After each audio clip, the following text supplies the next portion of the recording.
ආයුබෝවන් දුවේ පුතේ අපි අද කතා කරන්නේ මේ වීඩියෝ එකෙන් කතා කරන්නේ 18 වෙනි පාඩම ප්‍රතිශත කියන පාඩම. එතකොට පුතේ මේ පාඩම අපිට 9 10 11 වසරවලදී දිගටම කරගෙන යන්න වෙන පාඩමක්. එහෙමනම් මේ 8 වසරේදී ප්‍රතිශත කොටස අපි 7 දිත් මේක ඉගෙන ගන්නවා. හැබැයි මේ 8 වසරේදී මේක අපි තවදුරටත් 7 වසරට වඩා පොඩ්ඩක් වැඩිපුර ඉගෙන ගන්නවා. එතකොට පුතේ දැම්ම මේක ඔළුවට දාගත්තොත් ප්‍රතිශතය කියන්නේ මොකක්ද කියන එක ඊට පස්සේ ඒකේ ගාණක් හදාගන්නේ කොහොමද ඒක ගැන හිතන්නේ කොහොමද විශේෂයෙන්ම ප්‍රතිශත ගණන් හදද්දී අපි හිතන පිළිවෙලක් තියෙනවා. අන්නේ හිතන පිළිවෙලට හිතන්න පුරුදු වෙන්න ඕනේ. එහෙම වුණොත් මේ ගාණ හදාගන්න එක මහලුකු අමාරු නෑ. අපිට ප්‍රතිශත වලින් දීලා තියෙන ඕනම විදිහ ගාණක් අපිට හිතන්න පුරුදු වුණොත් හදන්න පුළුවන්. අනිත් දේ තමයි පුතේ ප්‍රායෝගිකව අපි ජීවත් වෙද්දී දිනදා ජීවිතයේදී අපිට මේ ප්‍රතිශත කියන එක ගොඩක් කනට ඇහෙන වචනයක්. දැන් අපි ගොඩක් දුරට පාවිච්චි කරන ප්‍රතිශතය තමයි ඔයාලට වාර විභාගයකදී ලකුණු හම්බෙද්දී අන්නේ ලකුණු හම්බෙන සමහර අවස්ථාවල ප්‍රතිශත ලකුණක් එක්ක දැන් මම මේ ඔක්කොම අපව ඔයාලට බෝඩ් එකේ ලියලා පෙන්නනවා. දැනට මම මේ 7 වසරේ පොඩි මතක් කිරීමක් එක්ක කරන්නේ. දැන් ප්‍රතිශත ලකුණු කට්ටියන්ට මතකත් ඇති. ප්‍රතිශත ලකුණක් එක්ක අපිට සමහර අවස්ථාවල විභාගයේදී ලකුණු හම්බෙනවා. සමහර අවස්ථාවේදී ඒක භාග සංඛ්‍යාවක් විදියට හරයේ 100 තියෙන භාග සංඛ්‍යාවක් විදියට අපිට වාර විභාගයේ පේපර් එකකට ලකුණු හම්බෙනවා. එතකොට මෙන්න මේ හරයේ 100 තියෙන භාග සංඛ්‍යාවක් සහ ප්‍රතිශතය කියන දෙයන් අතරේ ලොකු සම්බන්ධතාවයක් තියෙනවා. මෙන්න මේ සම්බන්ධතාවය අපි ඉස්සෙල්ලා ඉගෙන ගන්න ඕනේ. ඒක ඉගෙන ගන්න ගමන්ම ප්‍රතිශතය කියන්නේ මොකක්ද කියන එකත් මම ඔයාලට මේ උදාහරණ කීපයක් කතා කරන්නම්. ඒ කීපෙදී කියලා දෙන්නම්. අවබෝධ කරගන්න මොකද්ද ඉස්සරෝම පළවෙනි දේ මේක අවබෝධ කරගන්න මොකද්ද ප්‍රතිශතයක් කියන්නේ කියන එක. ඒක හරියටම අපේ ඔළුවේ වැඩ කරන්න ඕන. ප්‍රතිශතය කියන වචනේ ඔළුවේ වැඩ කරාට වැඩක් නෑ පුතේ. ප්‍රතිශතයක් කියන්නේ මොකද්ද කියන එක අපේ ඔළුවේ හරියටම වැඩ කරන්න ඕන. එහෙනම් අපි මාතෘකාවක් ලියාගමු 18 වෙනි පාඩම ප්‍රතිශත. අනුමාත්‍රකාවක් ලියාගන්න ප්‍රතිශත හැඳින්වීම. අනුමාත්‍රකාවක් ලියාගන්න ප්‍රතිශත හැඳින්වීම. හරි. අපි මේකෙදී මුලින්ම අපේ වාර විභාගයක් ගැන හිතමු. පුතේ මම කතාව කියනවා මේක සාවධානව අහගෙන ඉන්න, අවබෝධයෙන් අහගෙන ඉන්න. මේක ඔයාලා මම දන්න, අපි හැමෝම දන්න කතාවක් මම මේ කියන්නේ. පුතේ වාර විභාගයක් ගත්තාම ඕනෑම ඉස්කෝලේක වාර විභාගයක් ගත්තාම සාමාන්‍ය මේක නීතියක් නෙමේ සාමාන්‍ය අපි පාවිච්චි කරන ක්‍රමයක්. ඒ කියන්නේ මේක නීතියක්ම නෙමේ අනිවාර්යයෙන්ම පේපර් එකකට ලකුණු 100ෙන්ම දෙන්න ඕන කියන එක නීතියක් නෙමේ.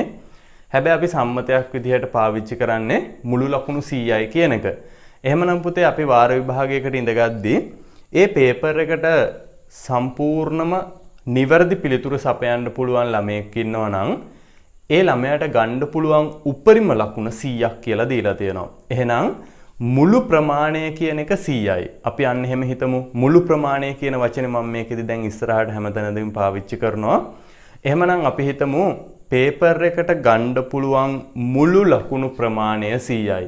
එහෙම නේද? අපි ඒක දන්නවා.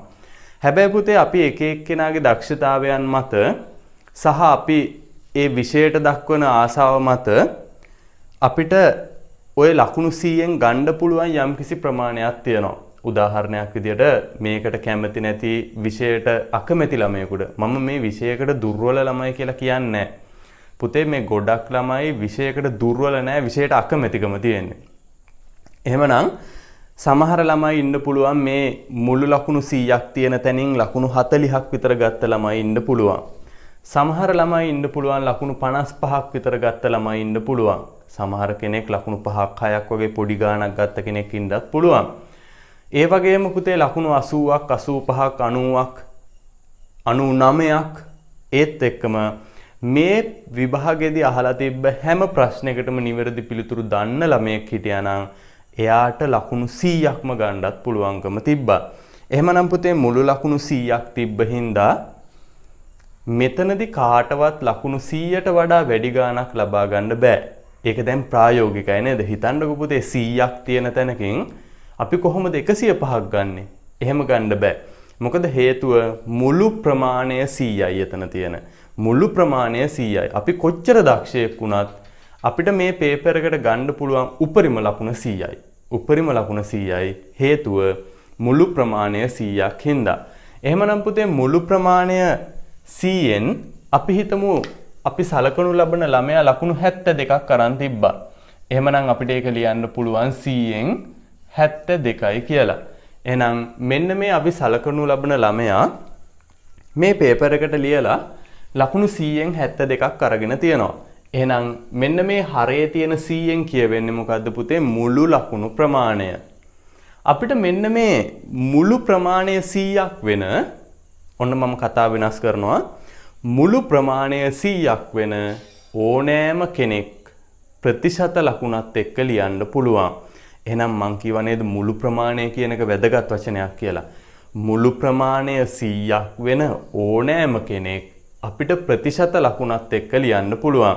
ඒ කියන්නේ පුතේ මෙන්න මේ 100න් 72 කියන එක ගුරුවරයෙකුට දෙන්න පුළුවන් මෙයා ගත්ත ලකුණු 100න් 72යි කියලා මේ විදිහට රවුම් කරලා දෙන්න පුළුවන්. ඕන්නම් තව ගුරුවරයෙකුට පුළුවන් පුතේ මේක මෙන්න මේ විදිහටත් දෙන්න පුළුවන්. 100ට 72යි කියලා ප්‍රතිශත ලකුණක් පාවිච්චි කරලා දෙන්නත් පුළුවන්. පැහැදිලිද? එහෙනම් 100න් 72 කියන එක ගුරුවරයෙකුට මේ විදිහට දෙන්න පුළුවන්. එයාගේ ලකුණු 72යි කියන එක තව ගුරුවරයෙකුට දෙන්න පුළුවන් පුතේ. එයාට 100න් 72ක් තිබ්බා කියලා මෙන්න මේ ප්‍රතිශත ලකුණ පාවිච්චි කරලා. එහෙමනම් මුළු ප්‍රමාණය 100ක් වෙන ඕනෑම කෙනෙක්ව මුළු ප්‍රමාණය 100ක් වෙලා ඒකෙන් ලබා ගන්න ප්‍රමාණය අපිට ප්‍රතිශතයක් විදියට ඉදිරිපත් කරන්න පුළුවන්. බලන්න පුතේ මුළු ප්‍රමාණය 100ක් තිබ්බා. මෙයා ලබා ගත්තේ 72යි. එහෙනම් 100න් 72යි කියලා අපිට මේක ප්‍රතිශතයක් විදියට ඉදිරිපත් කරන්න පුළුවන්. එහෙමනම් මෙන්න මේ 100න් 72 කියන භාග සංඛ්‍යාව සමාන වෙනවා 100ට 72යි කියන ප්‍රතිශතයට. මෙන්න මෙයාව අපිට ඉස්සරහදී ආපහු හම්බෙනවා. මෙයාව අපිට ආපහු ඉස්සරහදී හම්බෙනවා. හැබැයි අපි දැනට මේක මෙහෙම ලියාගමු. හරි. එහෙනම් මේක ලියන්න කලින් අපි උදාහරණය ලියලමු. ලියන්න පුතේ මෙන්න මෙහෙම යටින්. වාර විභාගයකදී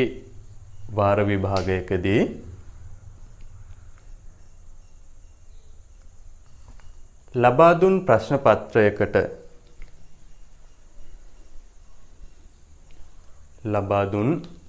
පත්‍රයකට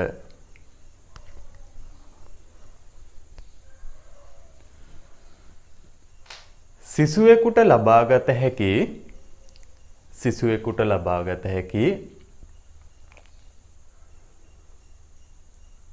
මේ වචන ටික රතු පාටින් ලියන්න පුතේ. රතු පාට පෑනක් අරන් මුළු ලකුණු ප්‍රමාණය 100කි.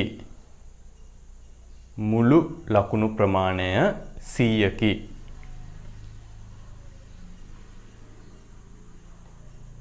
මුළු ලකුණු ප්‍රමාණය 100කි.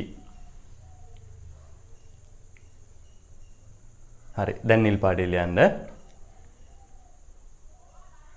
එක් සිසුවෙකු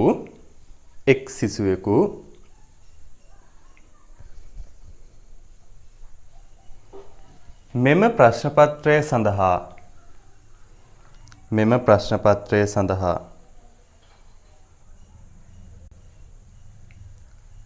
ලකුණු 72ක් ගත්තේ නම් හරි. එහෙමනම් දැන් අපි මේ සලකනු ලබන ළමයා ලකුණු 72ක් අරන් තිබ්බේ. ඕනේ නම් අපිට 100න් 72යි කියලා භාග සංඛ්‍යාවක් විදියට ඉදිරිපත් කරන්නත් පුළුවන්. එහෙම නැත්නම් 100ට 72යි කියලා අපි මේක වචනෙන් ලියමු පස්සේ 100ට 72යි කියලා ප්‍රතිශතයක් විදියට ඉදිරිපත් කරන්නත් පුළුවන්. එහෙමනම් පුතේ මේ දෙක මෙහෙම ටිකක් ලොකුවට ලියාගෙන රවුන්ඩ් දෙකක් දාගන්න. මොකද පේපර් එකද අපිට ලකුණු හම්බෙද්දි ඔහම රවුමක් දානවනේ. ඒ හින්දා භාග සංඛ්‍යාවක් විදියටත් ලියන්න ප්‍රතිශතයක් විදියටත් ලියන්න. යටින් 100න් 72 කියන භාග සංඛ්‍යාව මෙන්න මේ 100ට 72යි කියන ප්‍රතිශතයට සමානයි කියලා ලියලා පොඩි කොටුවක් දාගන්න.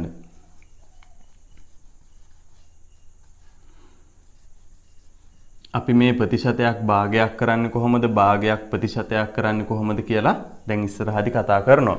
මේ මෙතනදී මම මේ ප්‍රතිශත හඳුන්වා දීම ගැන තමයි මේ කියාගෙන යන්නේ.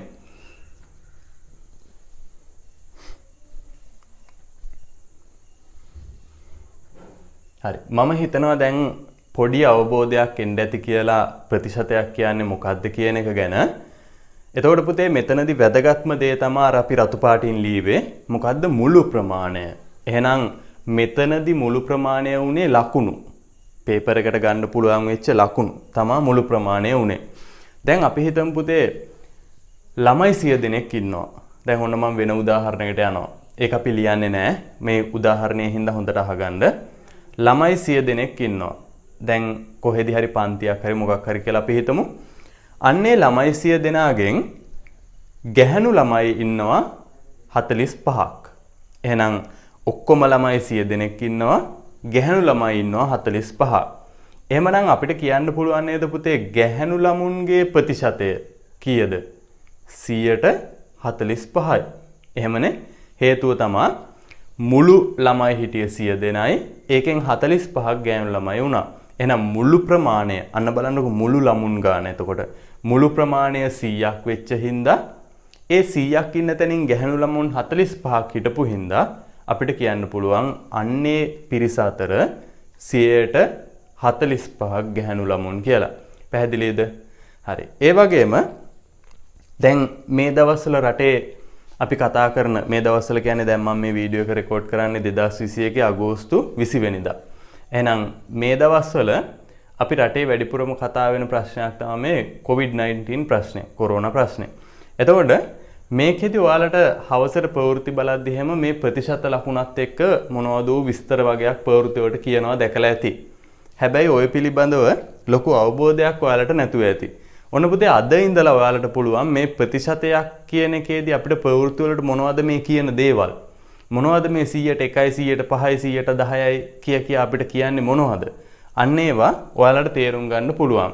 එහෙමනම් මම අන්න ඒක තේරුම් ගන්න ඔයාලට එක උදාහරණයක් මෙතනදී මතක් කරන්නම් මේ කොරෝනා සම්බන්ධ උදාහරණයක්.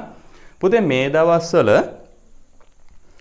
ආසාදිතයෝ හම්බෙන ගානෙන් දෛනික ආසාදිතයෝ ඒ කියන්නේ දවසකට හොඳට අහගෙන ඉන්න මේක දවසකට කොරෝනා කියන ලෙඩේ හැදිලා කියලා තහවුරු කරගන්න කට්ටියන්ට අපි කියනවා ආසාදිතයෝ කියලා. එහෙමනම් ආසාදිතයෝ හම්බෙන ප්‍රමාණයෙන් 105කට ආසන්න ප්‍රමාණයක් මිය යනවා කියලා කියනවා. එහෙනම් දවසකට ආසාදිතයෝ හම්බෙන ප්‍රමාණයෙන් හොඳට අහගෙන ඉන්න දවසකට ආසාදිතයෝ හම්බෙන ප්‍රමාණයෙන් 105කට ආසන්න ප්‍රමාණයක් ලංකාවේ මේ වන විට මිය යනවා කියලා ප්‍රවෘත්තියක් මට ඇහුණා කියනවා. එතකොට මෙන්න මේ ප්‍රවෘත්තිය ඇතුලේ තියෙන දේ අපි තේරුම් ගමු බලන්න පුතේ. මොකද්ද මේ 105 කියන දේ කියලා අපි තේරුම් ගමු. දැන් පුතේ මෙතනදි කියන්නේ ආසාදිතයන්ගෙන් 105ක් මිය යනවා කියලා. ඒ කියන්නේ එක දවසකට. අපි හිතමු අද දවස කියලා. අද දවසේ ආසාදිතයන්ගෙන් 105ක් මිය යනවා. මේ ලෙඩේ හින්දා. එහෙනම් මේකෙදි කියන්නේ පුතේ අද දවසේදී ආසාදිතයෝ 100 දෙනයි නම් හම්බුනේ. ආසාදිතයෝ 100 දෙනයි නම් හම්බුනේ. ඒකෙන් 5 දෙනෙක් දවසකට මිය යනවා. අද දවසේ මිය යනවා කියලා. පැහැදිලිද?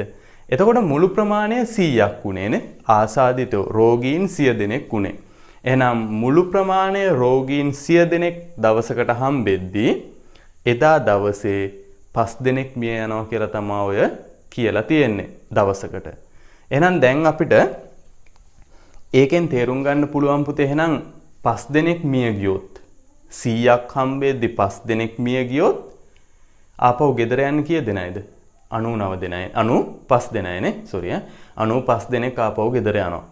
එතකොට 5 දෙනෙක් ආපහු ගෙවල් වලට යන්නේ නැහැ. එහෙනම් ඔන්න ඕක තමයි ඔය කියන්නේ දවසකට හම්බෙන ආසාදිතයන්ගෙන් 105 දෙනෙක් මිය යනවා කියලා. දැන් එහෙනම් ඒ ප්‍රතිශතයත් ඔයාලට තේරුම් ගන්න පුළුවන්. හැබැයි පුතේ ඔය කතාව මම මෙහෙම කියනවා. ඔන්න බලන්නකෝ මම මේ විදිහට ඔය කතාව කිව්වොත් මම කියනවා කොරෝනා රෝගීන් 105ක් දවසකට මිය යනවා. කොරෝනා රෝගීන් 105ක් මිය යනවා දවසකට කියලා කියනවා. එතකොට පුතේ දැන් ඔතනදී කොරෝනා රෝගීන් කියපුවාම දැන් එදා දවසේ හම්බෙන එහෙම අපිට පැහැදිලි නෑනේ. දැන් ඒ වුණාට ඕක අපි චුට්ටක් හිතලා බැලුවොත් අපිට ඔය කියන්නේ තර කතාවම තමයි. බලන්න කොරෝනා රෝගීන්ගෙන් 100ක් ගත්තොත් 5 දෙනෙක් එදා දවසට මැරෙනවා කියලා කියන්නේ. 100ට 5 දෙනෙක්. එතකොට අපි එතනදී මුළු ප්‍රමාණය 100යි කියලා හිතුවේ. හැබැයි පුතේ ඇත්තටම අපේ රටේ දැන් මේ වෙද්දි 100ක් නෙමෙයිනේ දවසකට හම්බෙන්නේ. අපි නිකමට හිතමු 1000ක් හම්බුණා කියලා. එහෙනම් 1000ක් හම්බෙනවා කියන්නේ බලන්න 100 ගොඩවල් කීයක්ද? 100ව 10ක් තියෙනවා. ඒ කියන්නේ 1000ක් ලෙඩ්ඩු හම්බුනොත් 5 වරක් 10 50ක් මැරෙනවා. 3000ක් හම්බුනොත් 150ක් මැරෙනවා. එහෙනම් 3500ක් හම්බුනොත් 175ක් මැරෙනවා. හරි නේද පුතේ එහෙනම්? හරිනේ. මේ දවස්වල දවසකට ආසාදිතව 3500ක් විතර හම්බෙනවා. ඒ වගේම 175ට වැඩි ගාණක් මැරෙනවා. එහෙනම් ඒ කියපු කතාව හරි. ආසාදිතයන්ගෙන් 100%ක් මිය යනවා කියලා. එතකොට පුතේ මේක මම ඔයාලට කියන්න හේතුව එකක් අපේ ප්‍රතිශත පාඩමට වැදගත් වෙන හින්දා අනිත් එක මේ ප්‍රවෘත්ති වලට කියන හැමදේම ප්‍රතිශත වලින් අපිට සමහර අවස්ථාවල කියනවා. එතකොට මේ ගොඩක් රටේ මහජනතාවට ඕකේ තේරුමක් නැහැ. එතකොට ඔයාලවත් මේක තේරුම් අරගෙන හරියට ප්‍රවෘත්තියක් අහන්න පුරුදු වෙන්න ඕන. එහෙම නැත්නම් ඉතින් වැඩක් නැහැ නේ.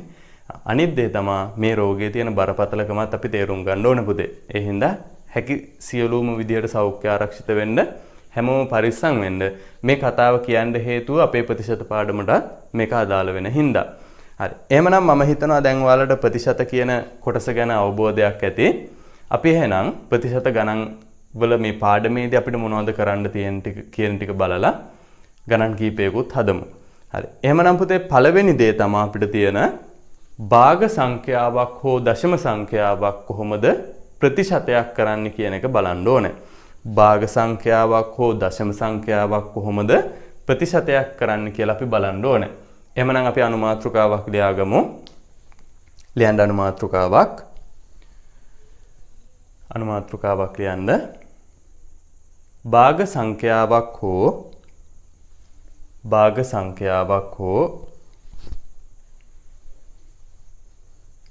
දශම සංඛ්‍යාවක් භාග සංඛ්‍යාවක් හෝ දශම සංඛ්‍යාවක් ප්‍රතිශතයක් ලෙස ලිවීම.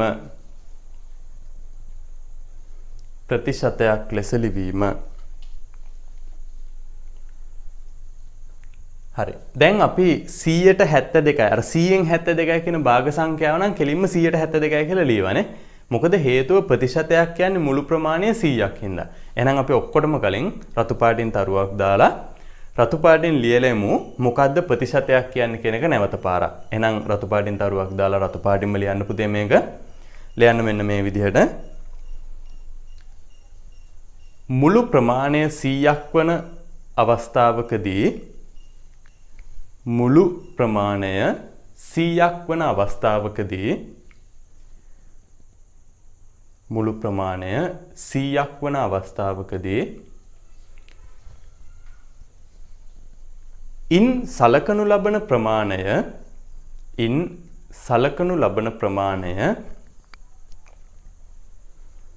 ඉන් සලකනු ලබන ප්‍රමාණය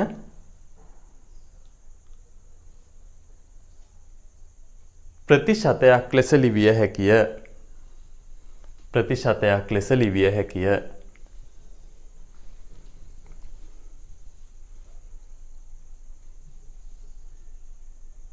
හරි නේද පුතේ? එහෙනම් දැන් ඊළඟට අපි බලන්න ඕනේ භාග සංඛ්‍යාවක් හෝ දශම සංඛ්‍යාවක් කොහොමද ප්‍රතිශතයක් කරන්නේ කියන එක. මේක හරිම ලේසි වැඩක් තියෙන්නේ. අපිට දීලා තියෙන ඕනෑම භාග සංඛ්‍යාවක් මම අර අපි ගත්තා වගේ 100ට 97යි කියන උදාහරණයෙන්ම ගන්න. හරය 100ක් වෙන භාග සංඛ්‍යාවකින්ම කතා කරන්න. අපිට දීලා තියෙන භාග සංඛ්‍යාවක් මෙන්න බලා ගන්න ප්‍රතිශතයක් කරන්න නම් අපි කරන්න ඕනේ මේ දීලා තියෙන භාග සංඛ්‍යාව හෝ දශම සංඛ්‍යාව ගුණ කරන්න ඕනේ 100ට 100යි කියන ප්‍රතිශත ලකුණත් එක්ක 100ට 100යි කියන එකෙන්. එතකොට මෙන්න මෙතනදී ඇත්තටම මේ 100ට 100යි කියන එකෙන් අදහස් වෙන්නේ මෙතනත් 100න් 100යි කියන එකම තමයි. ඒක ගැන හිතන්න ඕනේ නැහැ. ඒක ගැන හිතන්න 9 වසරේදී මම කියලා දෙන්නම්. මොකද 8 වසරේදී ඔච්චර එහෙම හිතන්න යන්න ඕනේ නැහැ. බරපතල වෙන්න ඕනේ නැහැ. එහෙනම් මතක තියාගන්න අපි 100ට 100ෙන් ගුණ කරනවා. 100ට 100යි. මේක අපි කියවන්නේ 100ට 100යි කියලානේ. එහෙනම් 100ට 100ෙන් ගුණ කරනවා ඕනෑම භාග සංඛ්‍යාවක් හෝ දශම සංඛ්‍යාවක් හෝ මේක පූර්ණ සංඛ්‍යාවක් වුණත් ගැටලුවක් නැහැ. එහෙනම් අපිට මෙන්න මෙතන එනවා බලන්න පුතේ මේ 100ට මෙයා කැපිලා ගිහිල්ලා එක්වරක් 97 100ට 97යි කියලා එනවා. හරි නේද පුතේ? අපි මේක ඉස්සලා ලීවෙත් එහෙමනේ. මේ අපේ පළවෙනි උදාහරණය. ඊළඟට මම දෙවෙනි උදාහරණය කතා කරන්නම්. මෙන්න මෙහෙම එකක්. බලන්න 50න් 21ක් තියෙනවා. 50න් 21ක් තියෙනවා. දැන් අපිට ඕනේ මෙයාව ප්‍රතිශතයක් කරගන්න. මුළු ප්‍රමාණය 50ක් වෙද්දි 21යි. මෙතනදී උනේ මුළු ප්‍රමාණය 100ක් වෙද්දි 97යි. අපි හිතමුකෝ පුතේ වෙන සර් කෙනෙක් පේපර් එක බලලා දැන් මේ එක ළමයෙකුගේ පේපර් එකට ලකුණු දීලා තියෙන්නේ 100න් 97යි කියලා. වෙන සර් කෙනෙක්ගේ පේපර් එක බලලා එයාට ලකුණු දීලා තියෙන්නේ 50න් 21යි කියලා. එහෙනම් පුතේ ඒ සර් කරලා තියෙන්නේ මේක 50න් දීලා තියෙන්නේ. මුළු ලකුණු ප්‍රමාණය 50යි කියලා හිතලා. හැබැයි අපිට ඕනේ මේ ළමයයි සංසන්දනය කරගන්න. වැඩිම ලකුණු ගත්තේ කවුද කියලා බලන්න. එහෙමනම් මෙයාගේ ලකුණුත් අනිවාර්යෙන් 100න් කීයද කියලා අපි හදාගන්න ඕනේ. ඒ කියන්නේ ප්‍රතිශතයක් විදියට හදාගන්න ඕනේ. මුළු ප්‍රමාණය 100ක් කරගන්න ඕනේ.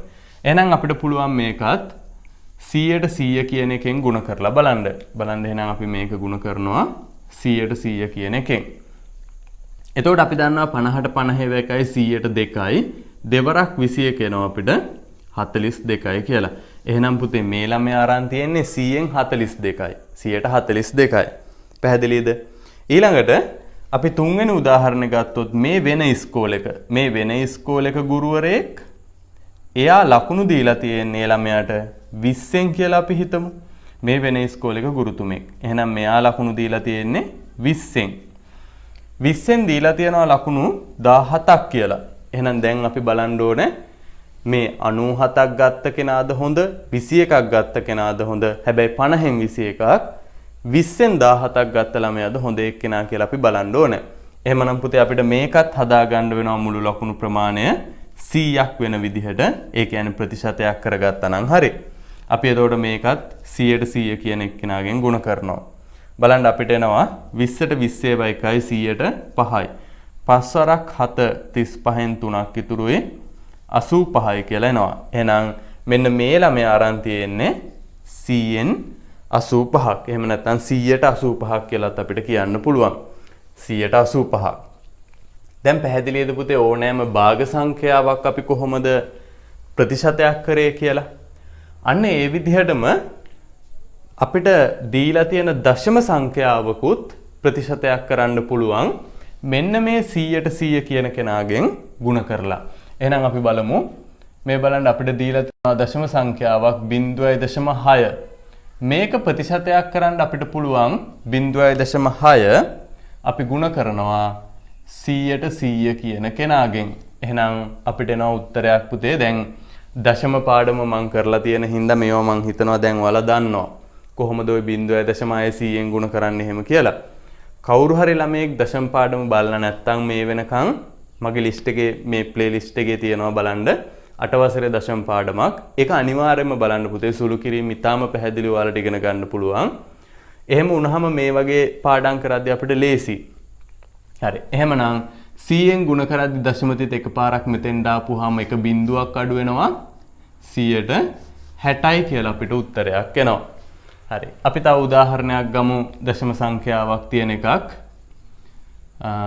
මම ගන්නවා 0.125. හරි. එහෙනම් මේක අපි ප්‍රතිශතයක් කරද්දී 0.125 කියන කෙනාවත් 100ට 100 කියන කෙනාගෙන් ගුණ කරන්න ඕනේ. බලන්න පුතේ එතකොට අපිට එන උත්තරයක්. දැන් 100ට 0.2ක් තියෙන හින්දා දශමතියට දෙපාරක් දකුණු පැත්තට යනවා. 1යි 2යි කියලා මෙන්න මෙතෙන්ට එනවා. අපිට උත්තරයක් එනවා 12.5යි. 100ට 12.5යි කියලා. හරි. ඔය වගේම මම තව උදාහරණයක් ගන්නවා 6 වෙනි උදාහරණය.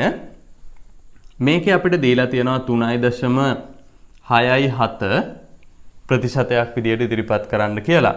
එහෙනම් 3.67 කියන කෙනාවත් දැන් අපිට සිද්ධ වෙනවා 100ට 100 කියන ප්‍රතිශතයෙන් ගුණ කරන්න. එතකොට පුතේ අපිට උත්තරයක් එනවා බලන්න 1යි 2යි මේක දශම තිත දෙපාරක් දකුණු පැත්තට ගියාම 367යි කියලා එනවා 100ට. දැන් මේක ලියපු ගමන් ඔයාලට ප්‍රශ්නයක් එනවා ඇති. දැන් සර් ඉස්සෙල්ලා උදාහරණෙදි කිව්වා මුළු ලකුණු 100ක් තියෙන තැනකින් 100ට වඩා වැඩි ගාණක් ගන්න බෑ කියලා. එහෙනම් මෙතනත් මොනවා හරි මුළු ප්‍රමාණය 100යිනේ. කොහොමද 100ට වැඩි ගාණක් ගත්තේ? එහෙම උදාහරණ තියෙනවා පුතේ. මම ඉස්සරහදී කියන්නම් 100කට වඩා මෙතන ඉලක්කම වැඩි වෙන අවස්ථා එන්න පුළුවන්. මෙතන 100ට අඩු ගාණක්ම එන්න ඕන කියලා නීතියක් නැහැ. 100කට වඩා වැඩි ගාණක් මෙතන එන්න පුළුවන් අවස්ථා තියෙනවා. ඒ අවස්ථා මොනවද කියලා මම උදාහරණකින් ඔයාලට කියලා දෙන්නම්. අපි ඉස්සෙල්ලා මේ වැඩේ කරලා ඉමු. හරි. එහෙමනම් ඔන්න ඔය විදිහට අපිට පුළුවන් ඕනෑම භාග සංඛ්‍යාවක් හෝ ඕනෑම දශම සංඛ්‍යාවක් ප්‍රතිශතයක් කරන්න. ඊට අමතරව ඕනෑම මිශ්‍ර සංඛ්‍යාවක් හෝ පූර්ණ සංඛ්‍යාවක් වුණත් අපිට 100ට 100 කියන කෙනාගෙන් ගුණ කරලා ප්‍රතිශතයක් කරන්න පුළුවන්. එහෙනම් අපි ඉක්මනට මේ ටික ලියා ගමු. දැන් අපි මේක ලියා ගන්න විදිහ ඔයාලා දන්නවනේ. වීඩියෝ එක නතර කරලා ඔයාලා මේක සම්පූර්ණ කරගෙන ආපහු වීඩියෝ එක මෙතන ඉඳලා බලනවා. එහෙමනේ අපි හැමදාම කරන්නේ නේද? එහෙනම් පුතේ මම මෙතනින් ඉස්සරහට මේ ටික ආපහු දිගටම කරගෙන යනවා. හරි. දැන් අපි උදාහරණ 6ක් මෙතන කතා කරලා තියෙනවා. මම තාර විශේෂ අවස්ථා දෙකටත් උදාහරණ දෙකක් ඔයාලට ලියලා පෙන්නන්නම්. ඒ කියන්නේ මිශ්‍ර සංඛ්‍යාවක් වගේ තිබ්බොත් කොහොමද ප්‍රතිශතයක් කරන්න කියන එකයි පූර්ණ සංඛ්‍යාවක් තිබ්බොත් කොහොමද කරන්න කියන එකටයි විශේෂ උදාහරණ දෙකක් මම කියලා දෙන්නම්. හරි. බලන්න 7 වෙනි එකේදී මම දීලා තියෙනවා 1/5 කියන මිශ්‍ර සංඛ්‍යාව. එහෙමනම් අපි මතක තියාගන්න පළවෙනියටම කරන්න ඕනේ මෙන්න මේ මිශ්‍ර සංඛ්‍යාව විෂම භාගයක් කරගන්න එක. ඒවත් අපි භාග පාඩමේදී පැහැදිලිව කතා කරා. එහෙනම් අපි දන්නවා මේ හරයම ගන්නවා මෙතෙන්ද 5 වරක් එක 5යි. ඒකට ලවය එකතු කරපුවාම 5න් 8යි කියලා. මේ 1/5 කියන මිශ්‍ර සංඛ්‍යාවට සමාන විෂම භාගය අපිට 5න් 8යි කියලා හම්බෙලා තියෙනවා. එහෙනම් මේකත් 100ට 100 කියන කෙනාගෙන්ම ගුණ කරන්න. මොකද සාමාන්‍ය භාග සංඛ්‍යාවක් වගේම නේද? හරි. එහෙනම් දැන් අපිට උත්තරයක් ගන්න පුළුවන්. බලන්න 5ට 5 ඒවා 1යි. මෙතන එනවා 100ට 5 ඒවා 20ක්. එහෙනම් උත්තරයක් එනවා 8 වරක් 20 160යි කියලා. 100ට 160යි කියලා වුණා අපිට මෙතනත් උත්තරයක් ඇවිල්ලා තියෙනවා. හරි. ඊළඟට අපි 8 වෙනි උදාහරණ විදියට මම පූර්ණ සංඛ්‍යාවක් කොහොමද දශම සංඛ්‍යාව මේ ප්‍රතිශතයක් කරන්න කියලා දෙන්නම්. එහෙනම් පුතේ අපිට දීලා තියෙනවා මෙන්න මෙහෙම 4යි කියලා හිතමු. 4 කියලා හිතමු. මෙන්න මේ 4 කියන පූර්ණ සංඛ්‍යාවත් අපිට පුළුවන් 100ට 100 කියන කෙනාගෙන්ම ගුණ කරන්න. එතකොට අපිට නිකම්ම උත්තරයක් ගන්න පුළුවන් 100ට 400යි කියලා. හරි. පැහැදිලි නේද? එහෙනම් පුතේ අපි මේ භාග සංඛ්‍යාවක් හෝ දශම සංඛ්‍යාවක් හෝ මිශ්‍ර සංඛ්‍යාවක් හෝ පූර්ණ සංඛ්‍යාවක් ඕනෑම විදිහේ සංඛ්‍යාවක් අපි ප්‍රතිශතයක් කරන්න නම් 100ට 100 කියන කෙනාගෙන් ගුණ කරන්න ඕනේ. එහෙනම් අපි මේ උදාහරණ දෙකත් ලියාගෙන 7 වෙනි සහ 8 වෙනි උදාහරණ දෙකත් ලියාගෙන රතු පාටින් තරුවක් දාලා යටින් ලියමු.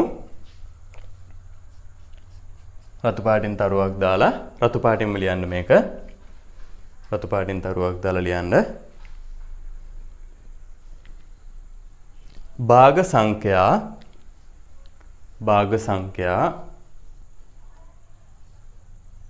දශම සංඛ්‍යා කමා දාලා ලියන්න. භාග සංඛ්‍යා දශම සංඛ්‍යා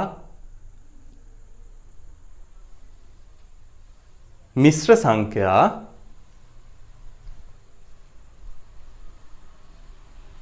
හෝ මිශ්‍ර සංඛ්‍යා හෝ පූර්ණ සංඛ්‍යා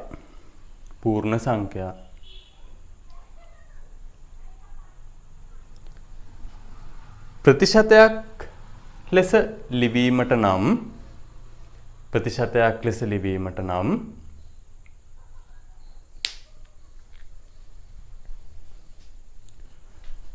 100ට 100න් මේ මම මේක ලියුවේ 100ට 100 කියලා ප්‍රතිශතයක් ලකුණත් එක්ක ලියන්නේ 100ට 100යි. 100ට 100න් ගුණ කරන්න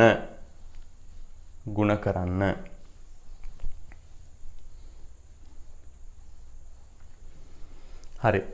එහෙමනම් දැන් පුතේ අපිට පුළුවන් ඕනෑම භාග සංඛ්‍යාවක්, ඕනෑම දශම සංඛ්‍යාවක්, එහෙම නැත්නම් විශේෂ අවස්ථා විදියට මිශ්‍ර සංඛ්‍යාවක්, පූර්ණ සංඛ්‍යාවක්. ඔය ඕනෑම විදිහක කෙනෙක් අපිට දැන් පුළුවන් ප්‍රතිශතයක් විදියට ඉදිරිපත් කරන්න. හරි. මං කියවනේ ඔයාලට මෙන්න මේ වගේ මේ 100ට වඩා වැඩි ගණන් එන අවස්ථාවකට පොඩි උදාහරණයක් කියන්නම් කියලා.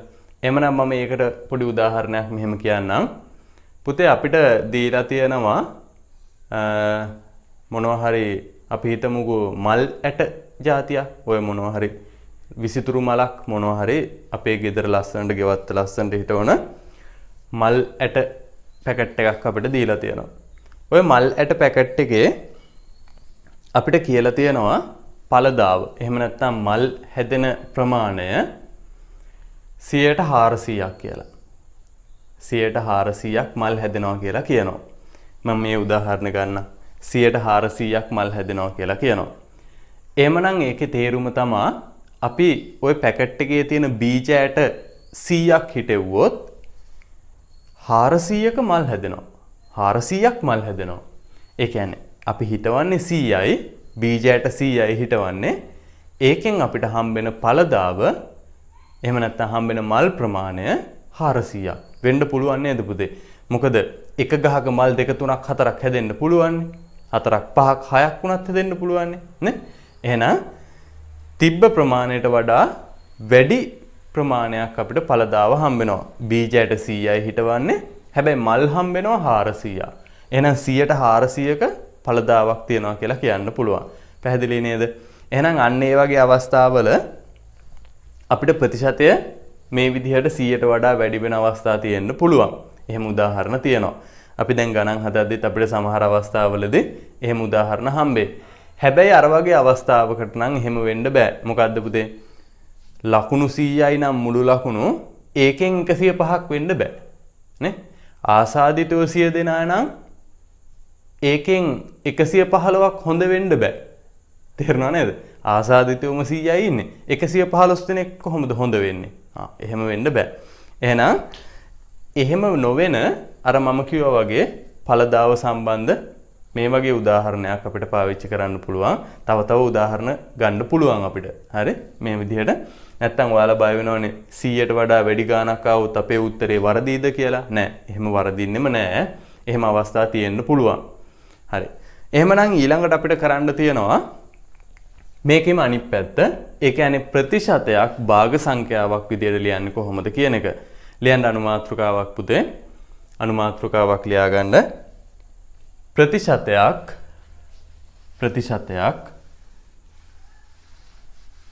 භාග සංඛ්‍යාවක් ලෙස ලිවීම. ප්‍රතිශතයක් භාග සංඛ්‍යාවක් ලෙස ලිවීම.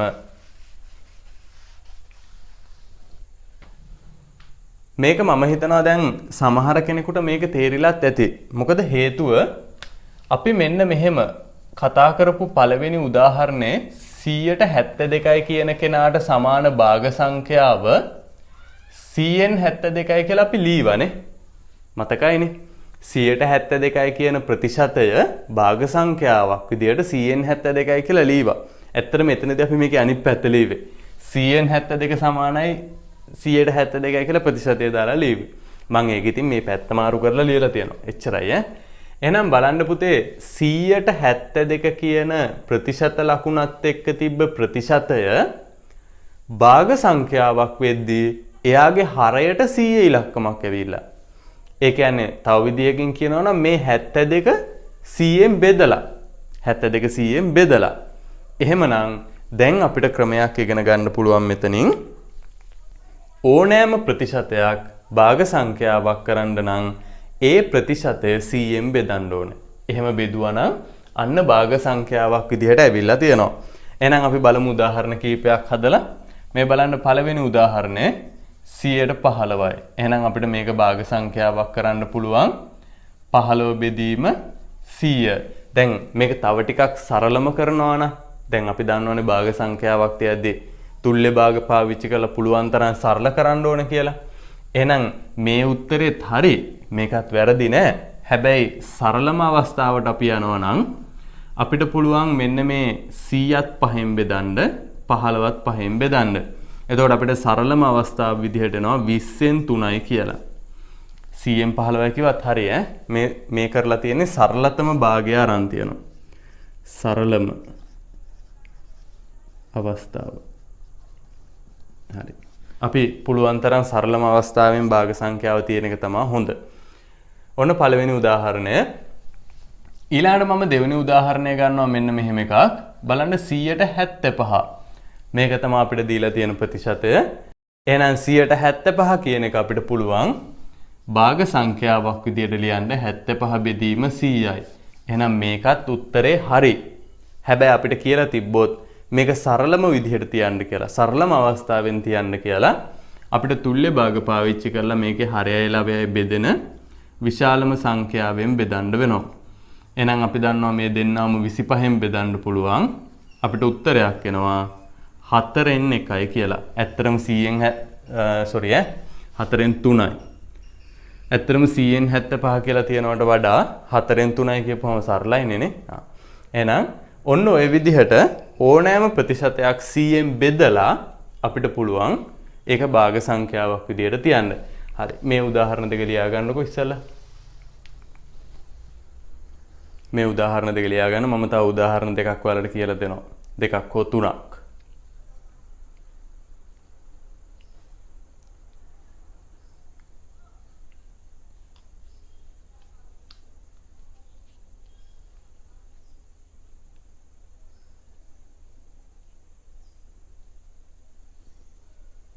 අපි තුන්වෙනි උදාහරණය බලමු.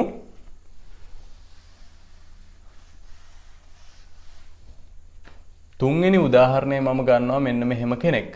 බලන්න දැන් මේකෙදී අපිට 159යි කියලා දීලා තියෙනවා. එතකොට අපිට පුළුවන් මේ 59 100න් බෙදලා භාග සංඛ්‍යාවක් විදිහට තියන්න. ඇත්තටම මේක ආයේ අපිට මීට වඩා සරල කරන්න බෑ. ඒ හින්දා මේක 100න් 59 කියලාමයි භාග සංඛ්‍යාවක් විදියට තියන්න වෙන්නේ. බලන්න හතරවෙනි අවස්ථාවේ මම ගන්නවා 100ට 160 කියන කෙනාව භාග සංඛ්‍යාවක් කරනවා මම. එහෙනම් මේ 100ට 160 කියන කෙනා අපිට පුළුවන් භාග සංඛ්‍යාවක් කරන්න 160 100න් බෙදලා. මතක තියාගන්න ඕනෑම ප්‍රතිශතයක් භාග සංඛ්‍යාවක් කරද්දී ඒක අපි කරන්නේ 100න් බෙදෙන එක. එහෙනම් අපිට මේ බිඳුවට මෙයාව කපලා සරලම අවස්ථාවට යන්න පුළුවන්. බලන්න 16යි 10යි ගත්තත් දෙන්නම දෙකෙන් බෙදෙන හින්දා මම ඒකත් මෙතනම කපන්නම්. 10ට 2ව 5ක් තියෙනවා. 16ට 2ව 8ක් තියෙනවා. එහෙනම් අපිට උත්තරයක් එනවා 5න් 8යි කියලා මෙතන. 5න් 8යි කියලා භාග සංඛ්‍යාවක් එනවා. මතකද අපි මෙන්න මේක මිශ්‍ර සංඛ්‍යාවක් විදියට අරගෙන ආපහු ප්‍රතිශතයක් කරා. මම ඒකමයි ගත්තේ අනිත් පැත්තට ආපහු ඒ උත්තරේම එනවා කියලා පෙන්නන්න. පස්වෙනි උදාහරණය මම ගන්නවා මෙන්න මෙහෙම එකක්. අපි හිතමු 20.3යි 100ට 20.3යි. එහෙනම් මේක අපිට භාග සංඛ්‍යාවක් විදියට ලියන්න ඕනේ. එතකොට 100ට 20.3 කියන කෙනා භාග සංඛ්‍යාවක් කරන්න පුළුවන් 20.3 100න් බෙදලා. හැබැයි පොඩි අවුලක් තියෙනවානේ.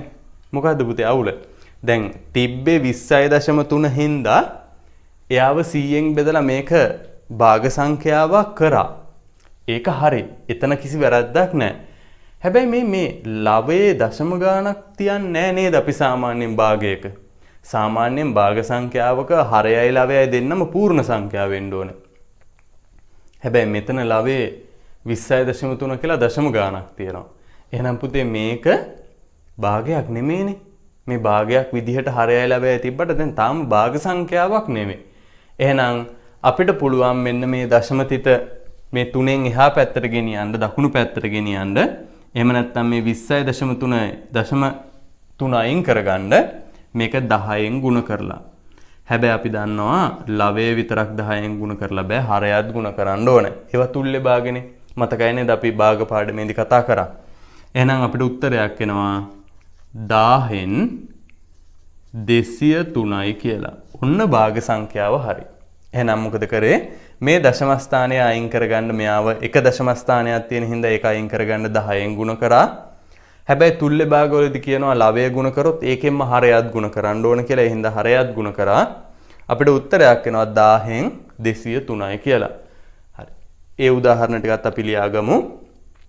මම එහා පැත්තෙන් තවත් පොඩි උදාහරණ දෙකක් ඔයාලට ලියලා දෙන්නම්. හරි. අපි 6 වෙනි උදාහරණ විදියට ගමු. චුට්ටක් වෙනස් එකක් ගන්නම්කෝ නේද? මෙහෙම හිතන්න. අපිට දීලා තියෙන ප්‍රතිශතය දීලා තියෙන්නේ මිශ්‍ර සංඛ්‍යාවක් විදිහට. ඔන්න ඔහොම.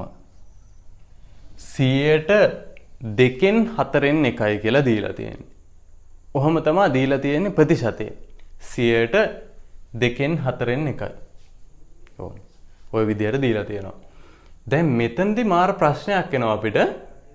මේක 100න් බෙදන්න ආපහු ඉරක් ගහලා මෙතන 100න් බෙදුවොත් මේක මේ එන පැටලෙවිල්ලක් වෙනවනේ. මෙහෙම ඔහොම 100න් බෙදුවොත් ඒක අපිට පැටලෙනවනේ පුතේ. මාර අවුලක් වෙනවනේ. කාගේ කොහොමද මොකද්ද වෙන්නේ කියලා අපිට හිතා ගන්න බැරි වෙනවා. අන්න ඒ හින්දා මෙතනදිත් අපි කරන්න ඕනේ එකම දේ මේ දීලා තියෙන ප්‍රතිශතය 100න් බෙදෙන එක තමයි.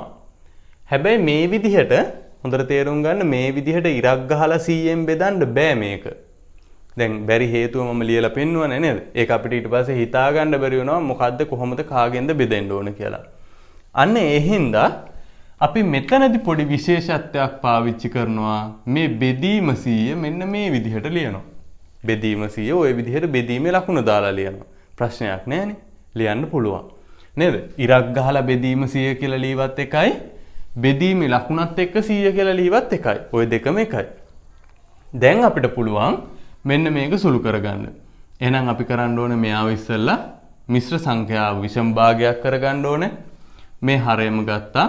4 වරක් 2 8යි 1යි 9යි බෙදීම 100. දැන් අපි දන්නවා භාග පාඩමේදී ඉගෙන ගත්තා මේ බෙදීම කියන කෙනාව භාගවලදී අපි ಗುಣ කිරීමක් කරගන්නවා. ඒ කොහොමද? මෙයාගේ හරය ලවය මාරු කරලා. එහෙම නැත්නම් පරස්පරය අරගෙන 100 කියලා තිබ්බ කෙනා 100න් 1යි කියලා. මෙතන ලවේනේ තිබ්බේ. එයාව හරයට දැම්මා. එහෙනම් දැන් අපිට මේක සුළු කරගන්න පුළුවන්. මෙතනත් අපිට කපන්න කොටන්න බෑ කවුරුත්. එහෙනම් 4 වරක් 100 400යි 400න් 9යි කියලා මේක අපිට භාග සංඛ්‍යාවක් විදියට ලියන්න පුළුවන්. පැහැදිලිද? 400න් 9යි කියලා අපිට ලියන්න පුළුවන්. හරි. ওই විදිහේ තව එකක් මම හදන්නනේ සාමාන්‍ය භාග එකක්. නැත්තම් කොහොමද උනේ කියලා හිතා ගන්න බැරි වෙනවනේ. දැන් මම සාමාන්‍ය ඉලක්කම් පූර්ණ සංඛ්‍යා ගත්තා, දශම සංඛ්‍යා ගත්තා, මිශ්‍ර සංඛ්‍යාවකුත් ගත්තා, භාග සංඛ්‍යාවකුත් පෙන්නන්නම්කෝ. හරි. අපි හිතමු මෙන්න මෙහෙම 7න් 4 තමා දීලා තියෙන ප්‍රතිශතය 7න් 4යි කියලා. එහෙනම් මේකෙදිත් අපි කරන්නේ 7න් 4 කියන කෙනාව මෙහෙම ඉරක් ගහලා මේ බලන්න මෙහෙම ඉරක් ගහලා ලියන්නේ නැතුව මේ බෙදීම 100 අපි ලියනවා මෙන්න මේ විදිහට බෙදීම 100යි කියලා. ඊට පස්සේ අපිට පුළුවන් මේක ಗುಣ කිරීමක් කරලා මෙයා 100න් 1යි කියලා ලියන්න. මේක නම් අපිට කපන්න පුළුවන් නේද පුතේ? 4ට 4 ඒව එකයි 100ට 4 ඒව 25යි. එහෙනම් උත්තරයක් එනවා 7 වරක් 25 කියන්නේ 175යි 175න් 1යි කියලා. පැහැදිලිද? දැන් පුතේ මේ ප්‍රතිශත පාඩමේදී මහ ලොකු දෙයක් කරන්න නෑ අපිට. මොකද්ද කරන්න තිබ්බේ? මම ඔන්න දැන් මේ උදාහරණ ටික ඔයාලා ලියා ගන්න ඕනේ. දැන් මේ උදාහරණ ටික වීඩියෝ එක නතර කරලා ලියාගෙන මේ කතාව ඇහුවත් කමක් නෑ. කතාව අහලා වීඩියෝ එක නතර කරලා ලියාගත්තත් කමක් නෑ.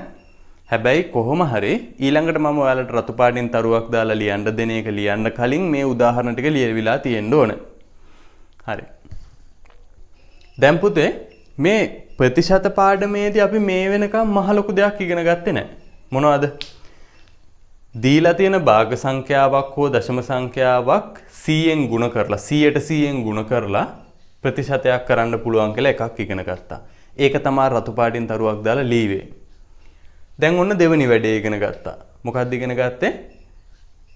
ඕනෑම ප්‍රතිශතයක් භාග සංඛ්‍යාවක් කරන්න නම් ඒ ප්‍රතිශතයේ තියෙන සංඛ්‍යාව, ඒ කියන්නේ ප්‍රතිශතය මෙතන තිබ්බා 59ක්, මෙතන 160ක්, මෙතන 20.3ක්, මෙතන 2යි 4න් එකක්, මෙතන 7යි 7න් 4ක්. ඔය තියෙන කෙනාව 100න් බෙදන්න ඕන. එතකොට අපිට දීලා තියෙන ඕනෑම ප්‍රතිශතයක් භාග සංඛ්‍යාවක් කරන්න පුළුවන්. ඔච්චරනේ ඉගෙන ගත්තේ. හැබැයි පුතේ ඔයාලට මේ ඉගෙන ගත්ත දේ ඔයිට අමතරව මෙහෙම ප්‍රශ්න තියෙනවා නම් මේ මිශ්‍ර සංඛ්‍යාව කොහොමද විෂම භාග කරේ?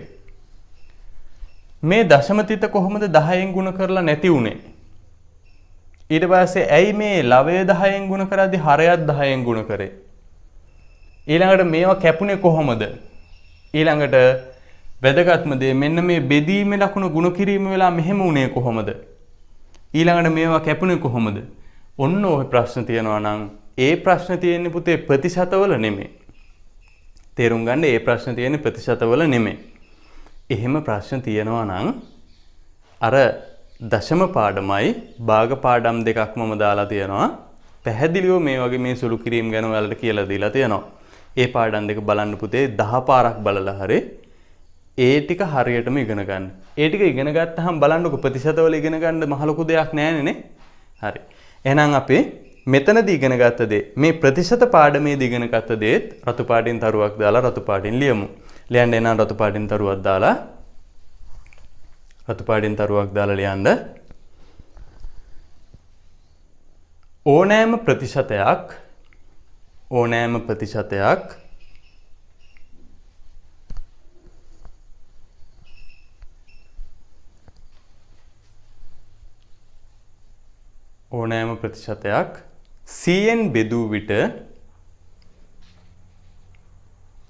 100න් බෙදූ විට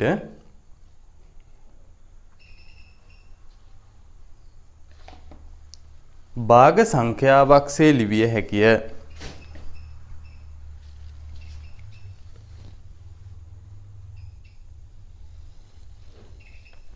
භාග සංඛ්‍යාවක්සේ ලිවිය හැකිය.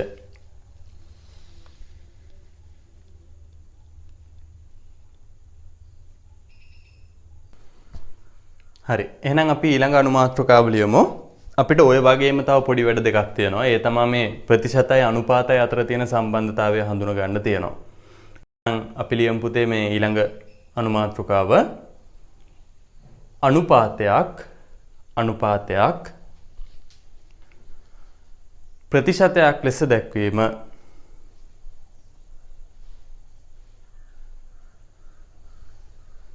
අනුපාතයක් ප්‍රතිශතයක් ලෙස දැක්වීම.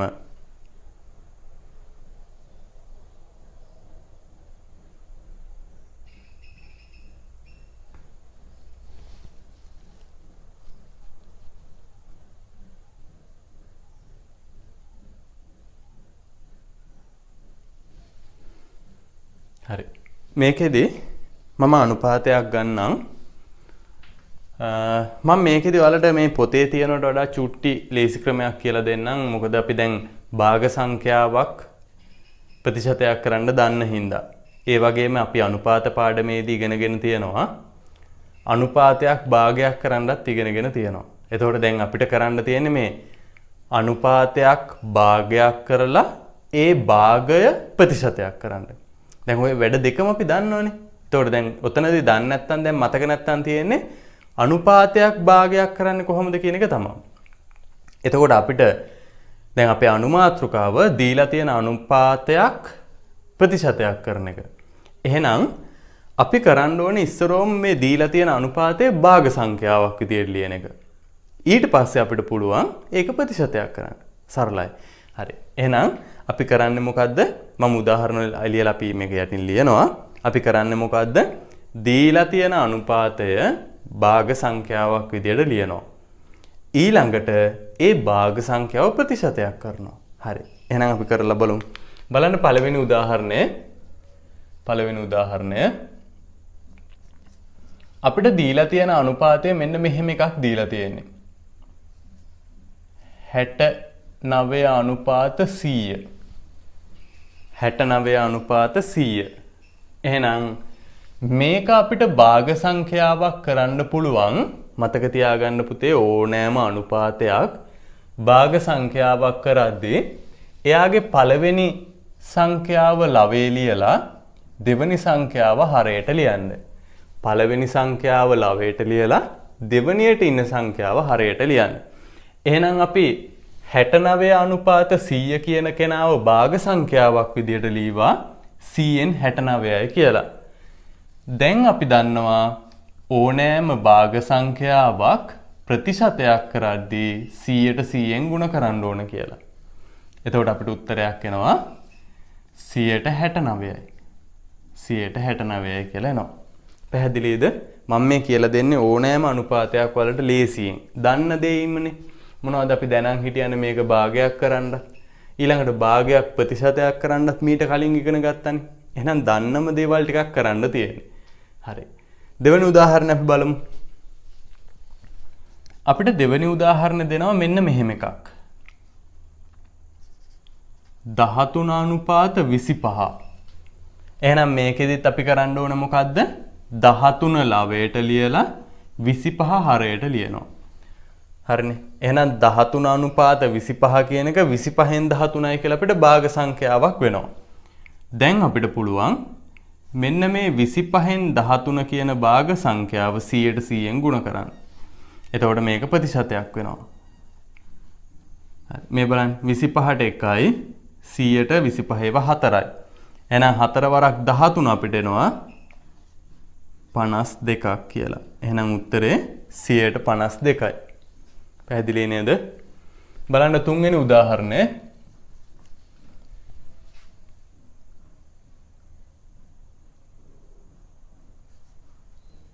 හතට 4යි. ඔන්න අනුපාතය. 7 අනුපාත 4. එහෙනම් අපිට ඕක භාග සංඛ්‍යාවක් කරද්දී පළවෙනියට ඉන්න කෙනා ලවයට, දෙවෙනි එක්කෙනා හරයට. එහෙනම් 4න් 7යි කියලා එනවා. මෙන්න මේ 4න් 7යි කියන භාග සංඛ්‍යාව 100ට 100න් ගුණ කරනවා අපි. එතකොට උත්තරයක් එනවා 4ට 4 ඒවා 1යි 100ට 4 ඒවා 25යි 175යි 100ට 175යි කියලා අපිට එනවා. පැහැදිලි නේද? තවත් එක අනුපාතයක් අපි ගමු. මේ හතරවෙනි අවස්ථාව මම මේකෙදි ගන්නවා 6 අනුපාත 1 6ට 1යි අනුපාතය 6ට 1යි. එහෙනම් අපිට මේක ප්‍රතිශතයක් කරන්න පුළුවන්. ඉස්සලා භාග සංඛ්‍යාවක් විදිහට ලියපුවාම 6 බෙදීම 1යි. මොකද දෙවෙනි එක්කෙනානේ හරයට ගන්න කියන්නේ. එහෙනම් අපිට පුළුවන් මෙන්න මේ භාග සංඛ්‍යාව 100ට 100න් ගුණ කරන්න. එතකොට උත්තරයක් එනවා 6 වරක් 100 600යි. 100ට 600ක්. හරි. පැහැදිලි නේද පුතේ කරපු දේ? ඉස්සරෝම අනුපාතය භාගයක් කරගත්තා. ඒ කරගත්තේ කොහොමද? පළවෙනි එක්කෙනා ලවයටත් දෙවෙනි එක්කෙනා හරයටත් ලීවා. ඊළඟට ඒ භාග සංඛ්‍යාව 100ට 100 කියන කෙනාගෙන් ගුණ කරලා ප්‍රතිශතයක් කරා. ඔච්චරයි. හරි. ලියා ගන්න එහෙනම් උදාහරණ ටික. උදාහරණ 4ක් තියෙනවා.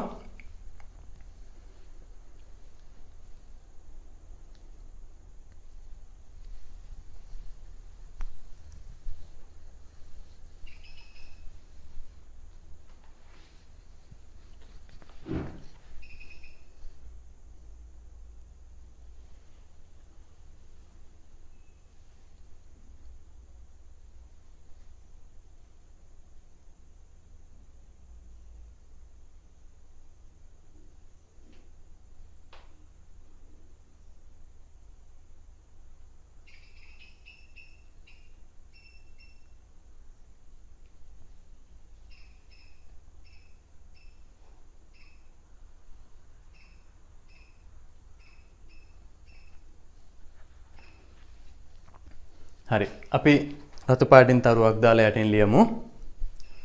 රතු පාටින් තරුවක් දාලා මේ උදාහරණ 4ට යටින් ලියන්න.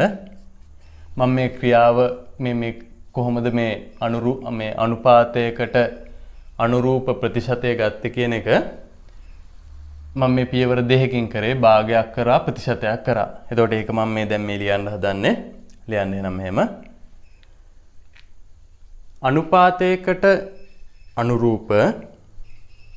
අනුපාතයකට අනුරූප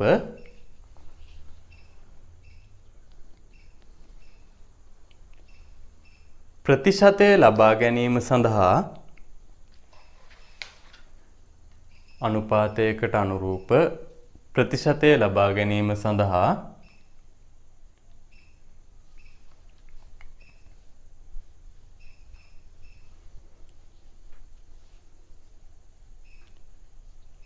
පළමුව එම අනුපාතය භාග සංඛ්‍යාවක් ලෙස ලියන්න.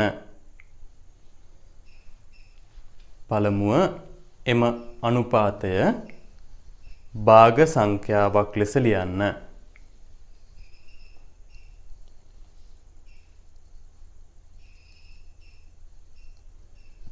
දැන් ඒක ලියන හැටි අපි මෙතනදී දන්නවනේ පුතේනේ. එහෙනම් ආයෙව ගැන වැඩි විස්තරයක් කරන්න නැහැ.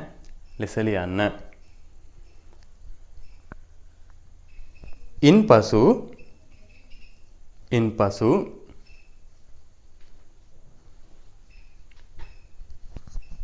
එම භාග සංඛ්‍යාව එම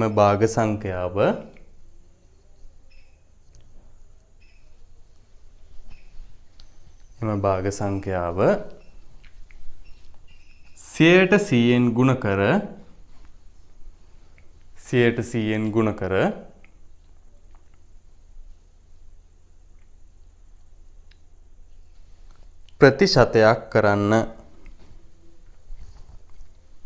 ප්‍රතිශතයක් කරන්න.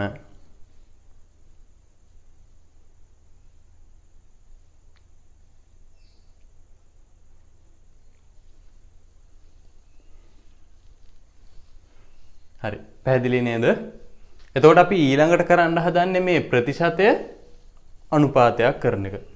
එතකොට ඒකෙදි මේකේ අපව අනිත් පැත්තට යන්න තියෙන්නේ. හැබැයි ඒකෙදි මෙච්චර ලොකු පියවර ගොඩක් යන්න ඕනේ නැහැ. මම පොඩි ලේසි ක්‍රමයකුත් තියෙනවා ඒක කියලා දෙන්නම්. හරි. එහෙනම් ලියන්න ඊළඟ අනුමාත්‍රකාව ප්‍රතිශතයකට අනුරූප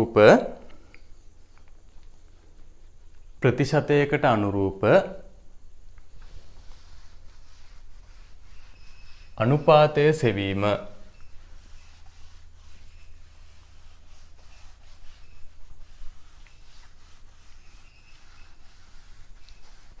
ප්‍රතිශතයකට අනුරූප අනුපාතය සෙවීම.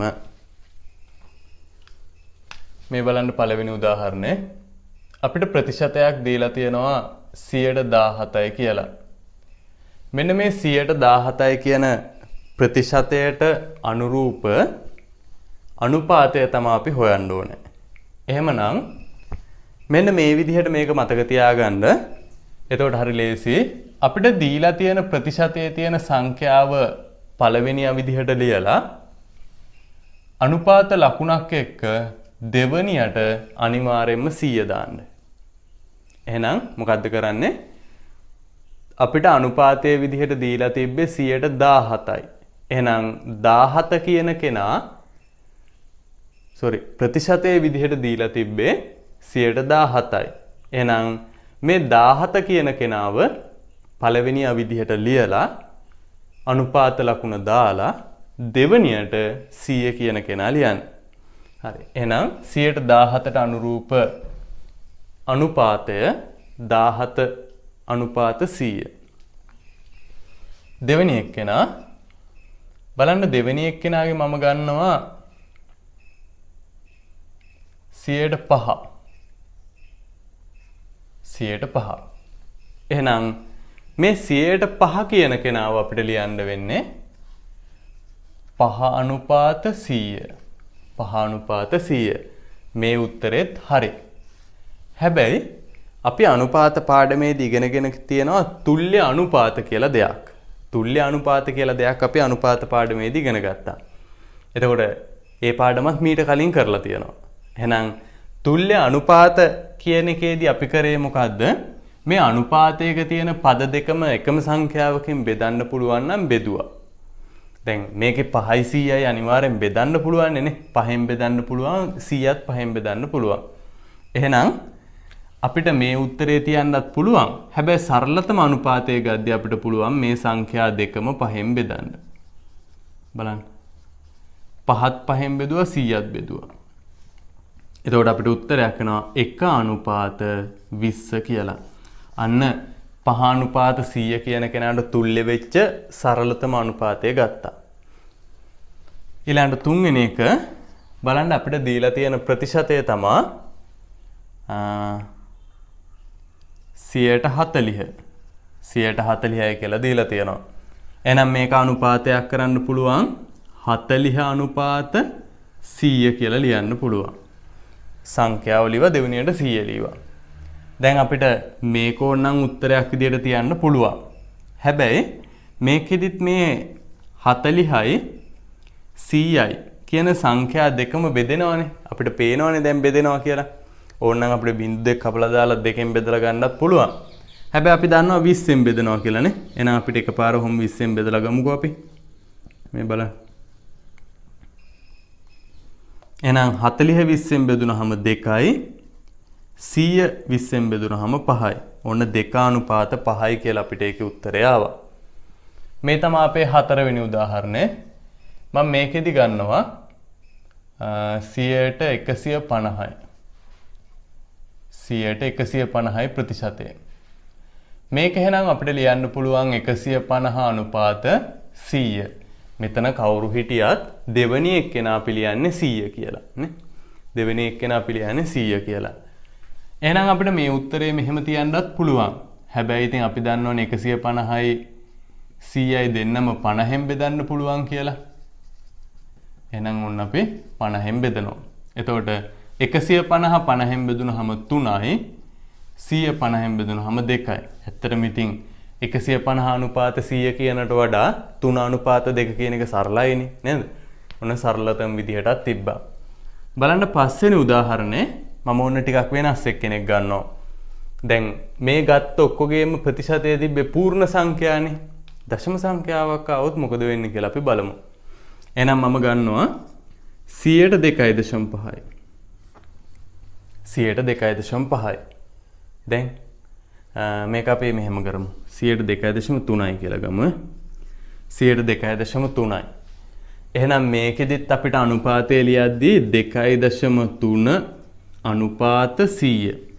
හැබැයි අපි අනුපාතයක් ලියද්දී සාමාන්‍යයෙන් මෙහෙම දශම සංඛ්‍යා තියන්නේ නැහැ. එහෙනම් මේකෙදිත් අපිට වෙනවා මේ දශම 3 කියන එක නැති කරගන්න. එහෙනම් අපිට පුළුවන් 2.3 කියන කෙනාගේ දශම ස්ථානය නැති කරගන්න නම් 10න් ගුණ කරන්න ඕනේ. හැබැයි අර තුල්්‍ය භාගවලදී වගේ මේකේ අනිත් පැත්තත් එහෙනම් 10න්ම ගුණ කරන්න ඕනේ. මේ ගුණ කරේ 10න් හින්දා මේකේ අනිත් පැත්තත් අනිවාර්යයෙන්ම 10න් ගුණ කරන්න ඕනේ. දැන් එහෙනම් අපිට න උත්තරයක් 23 අනුපාත 1000යි කියලා. පැහැදිලිනේ? මේක සාමාන්‍යයෙන් උත්තරයක් විදිහට අනුපාතයක් විදිහට අපි පිළිගන්නේ නැහැ. අර භාග සංඛ්‍යාවක දශම තියෙන්න බෑ වගේ තමයි මේකෙදිත් අපි එහෙම තියන්නේ නැහැ. එහෙනම් මේ උදාහරණ පහ ලියා ගන්න. මට තව එක උදාහරණයක් මෙතනදී ඔයාලට පෙන්වන්න තියෙනවා. ඒ තමයි ප්‍රතිශතයේ භාග සංඛ්‍යාවක් වුණොත් කොහොමද ඒක අනුපාතයක් කරන්න කියන එකට උදාහරණයක් පෙන්වන්න තියෙනවා. මේ පහ ලියා ගන්නකො.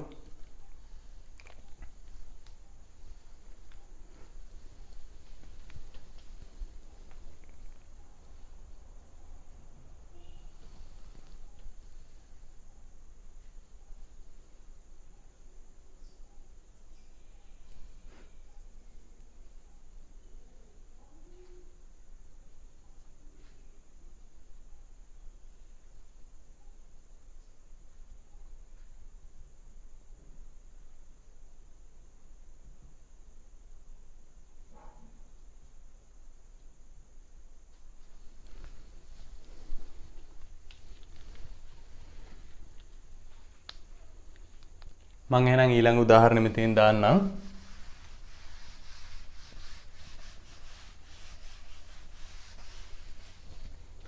මේ තමයි අපේ 6 වෙනි උදාහරණය.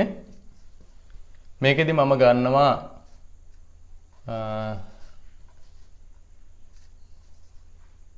8න් 7යි 100ට 8න් 7යි කියලා තමයි අපිට ප්‍රතිශතය දීලා තියෙන්නේ.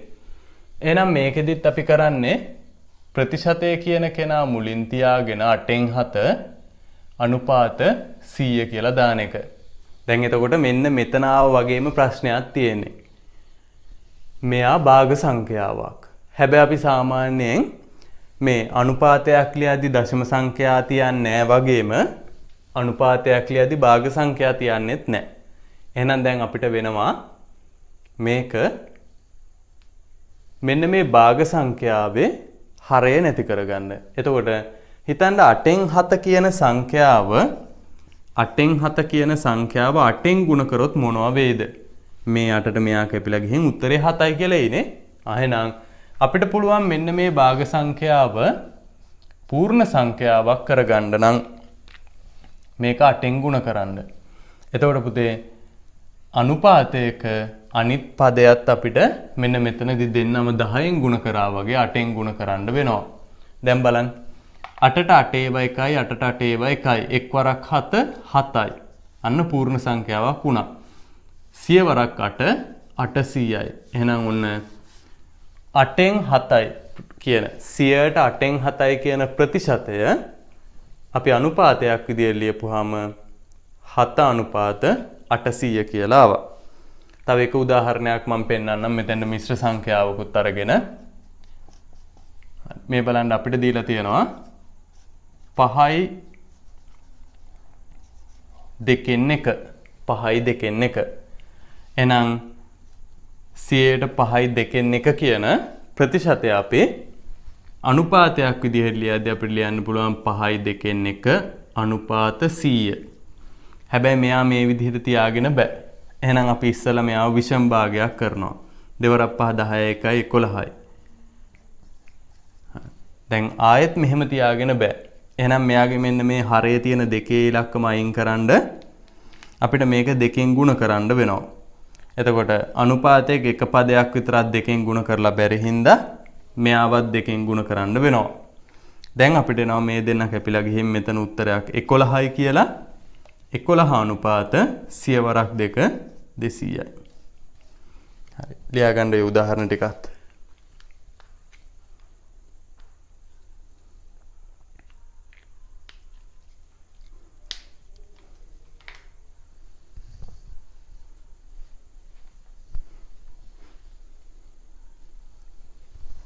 දැන් මේ කොටසෙන් මේ ටික ලියාගත්තට පස්සේ අපිට තියෙන ප්‍රතිශතවල ගණන් හදන්න. එතකොට දැන් මේ කරේ මොනවද? ගණන් නෙමෙයිද හැදුවේ? නෑ ගණන් තමයි හැදුවේ.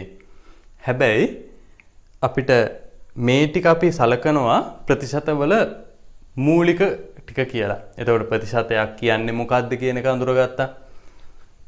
භාග සංඛ්‍යා හෝ දශම සංඛ්‍යා ප්‍රතිශත විදිහට ලියන්නේ කොහොමද කියලා අපි ඉගෙන ගත්තා.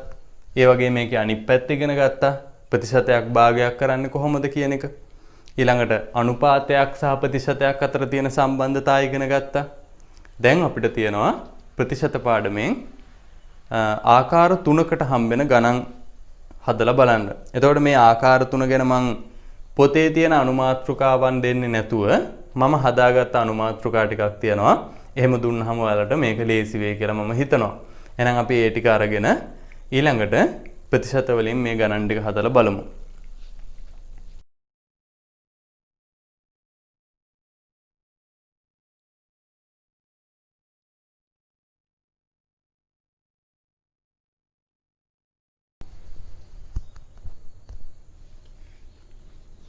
හරි. මම කියවනේ දැන් මේකේ අපිට ප්‍රධාන කොටස් 3කට ගණන් හදන්න තියෙනවා කියලා.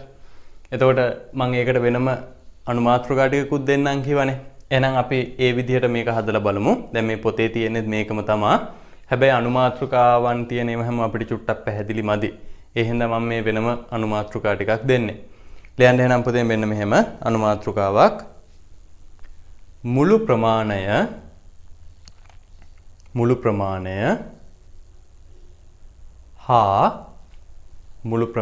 හා සලකනු ලබන ප්‍රමාණය. මුළු ප්‍රමාණය හා සලකනු ලබන ප්‍රමාණය. දන්නා විට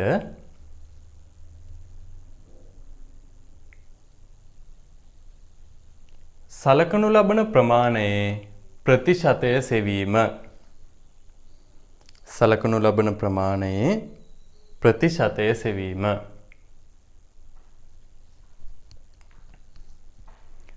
දැන් මුළු ප්‍රමාණය කියන එක ඔයාලට අවබෝධයක් තියෙනවා. ප්‍රතිශතයක් කියද්දී මුළු ප්‍රමාණයක් තියෙන්න බෑ.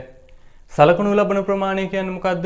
දැන් අර අපි කිව්වේ ලකුණු 100ක් ගන්න පුළුවන්. එහෙනම් 100 තමයි මුළු ප්‍රමාණය. සලකනු ලබන ප්‍රමාණය කියන්නේ එයා ගත්ත ප්‍රමාණය 72යි. ඊළඟට අපි කීවා මුළු ප්‍රමාණය ළමයි 100යි.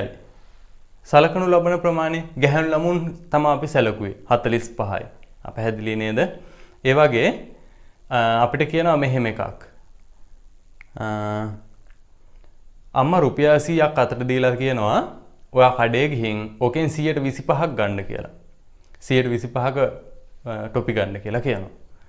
එහෙනම් මොකක්ද ඒ කරලා තියෙන්නේ? 100ක් දීලා ඕකෙන් 25ක 125ක ටොපි ගන්න කියලා කියනවා. එතකොට අපිට මුළු ප්‍රමාණය 100යි අපිට සලකන්න පුළුවන්. ඒ කියන්නේ ගන්න පුළුවන් 25යි. එහෙනම් ඒකට තමයි සලකනු ලබන ප්‍රමාණය කියන්නේ. එතකොට සලකනු ලබන ප්‍රමාණයේ ප්‍රතිශතය කියන එක තමයි දැන් මේ හොයන්න හදන්නේ. එහෙනම් අපි ඕක තව චුට්ටක් ඔය අනුමාත්‍රකාවට යටින් මෙන්න මෙහෙම ලියමු. මුළු ප්‍රමාණය ලියන්න. මුළු ප්‍රමාණය දන්නවා. ඒක හරි. සලකනු ලබන ප්‍රමාණය ඒකත් දන්නවා. මෙහෙම අපි ලියාගමු. එතකොට ඔයාලට මේ අනුමාත්‍රකා තුන තව පැහැදිලි වෙනවා. මුළු ප්‍රමාණය දන්නවා, සලකනු ලබන ප්‍රමාණය දන්නවා, සලකනු ලැබූ ප්‍රමාණයේ ප්‍රතිශතය ඒක දන්නේ නැහැ. එහෙනම් අපි ඒක තමයි හොයන්න හදන්නේ. ඒක අපි දන්නේ නැහැ. පැහැදිලිද? එතෙන්ද දාගන්න ප්‍රශ්නාර්ථයක්. ඕක තමයි ඔය අනුමාත්‍රකාවෙත් කීවේ. මුළු ප්‍රමාණය දන්නවා, සලකනු ලබන ප්‍රමාණය ඒකෙන් සලකනු ලබන ප්‍රමාණයක් දන්නවා, සලකනු ලබන ප්‍රමාණයේ ප්‍රතිශතය දන්නේ නැහැ. ප්‍රතිශතය හොයන්න ඕනේ. ඒක තමයි දැන් මේ පළවෙනි ආකාරය. මේකට මම උදාහරණයක් දෙන්නම්. ඊට පස්සේ අභ්‍යාසෙනුත් මම පොතේ තියෙන අභ්‍යාසෙනුත් එක ගානක් හදලා පෙන්නන්නම්. ලියන්න පුතේ උදාහරණයක් මෙන්න මෙහෙම. ලියන්න උදාහරණයක් මෙන්න මෙහෙම.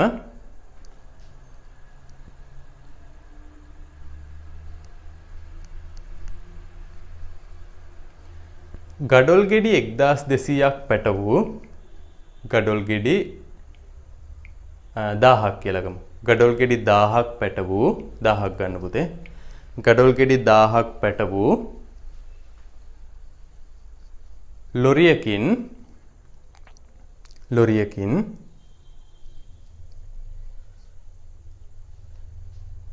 ඒවා බා ගැනීමේදී ලෝඩ් එක බානවා කියලා අපි කියන්නේ. ඒවා බා ගැනීමේදී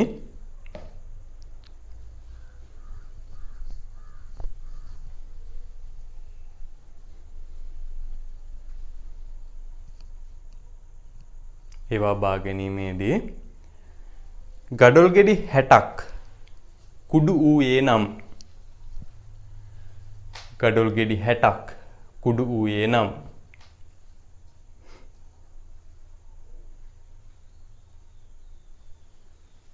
කුඩු වූ ගඩොල් ප්‍රමාණය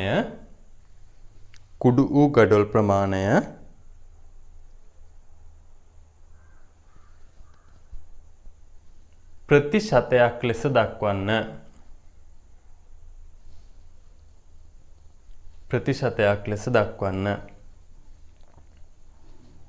දැන් පැහැදිලිද පුතේ මේ ගානයි අපේ අනුමාත්‍රකාවයි තේරුම් ගන්නකො. ඒක හරියට තේරෙන්නේ නැත්නම් මේ වැඩේ අමාරු වෙනවා. මොකද ඔයාලට ගාන මොකද්ද ගාන කියලා හරියට තේරුම් ගන්න එපා. ගාන කියවලානේ. දැන් මේ ගාන කියවගෙන යද්දි අපිට දීලා තියෙනවා මුළු ගඩොල් ප්‍රමාණය 1000යි. ලොරියක පටවනවා. ඊළඟට මේක අරන් ගිහින් බාද්දී ඒකෙන් 60ක් කුඩු වෙනවා. එහෙනම් පුතේ සලකනු ලබන ප්‍රමාණය 60යි. ඇයි දැන් මේ කුඩු වෙච්ච ගැනනේ අහන්නේ? අපෙන් හොඳ ගඩොල් ගැන නෙමෙයි අහන්නේ. කුඩු වෙච්ච ගැන අහන්නේ. එහෙනම් අපිට සලකන්න වෙන්නේ කුඩු වෙච්ච ගඩොල් ටික. එහෙනම් සලකනු ලැබූ ප්‍රමාණය 60යි. එහෙනම් අහනවා මේ කුඩු වෙච්ච ගඩොල් වල ප්‍රතිශතය කීයද කියලා. එහෙනම් 100ක් ගෙනාව නම් කීයක් කුඩු වෙනවද කියලා නෙවෙයි අහන්නේ. නේද? 100ක් බෑව නම් කීයක් කුඩු වෙනවද කියලා අහන්නේ. දැන් 1000ක් බාපු හින්දා 60ක් කුඩු වෙලා. එහෙනම් පුතේ මේක පළවෙනියටම මේ විදිහේ ගානක් ආවොත් ප්‍රතිශතය හොයන්න ගානක් ආවොත් ඔයාලා කරන්න ඕනේ මේ සලකනු ලබන ගඩොල් ප්‍රමාණය මුළු ගඩොල් ප්‍රමාණයේ භාගයක් විදිහට ලියා ගන්න එක. සලකනු ලබන ගඩොල් ප්‍රමාණය. ඒ කියන්නේ කුඩු වෙච්ච ගඩොල් ප්‍රමාණය මේ ගානේ හැටියට නම් මුළු ගඩොල් ප්‍රමාණයේ භාගයක් විදිහට ලියා ගන්න එක. එහෙනම් අපි ඉස්සෙල්ලා ඒක රතු පාටින් තරුවක් දාලා නිල් පාටින් ලියමු. ලියන්න. රතු පාටින් තරුවක් දාලා නිල් පාටින් ලියන්න මෙහෙම. නිල් පාටෙන් ලියන්න. කුඩු වූ ගඩොල් ප්‍රමාණය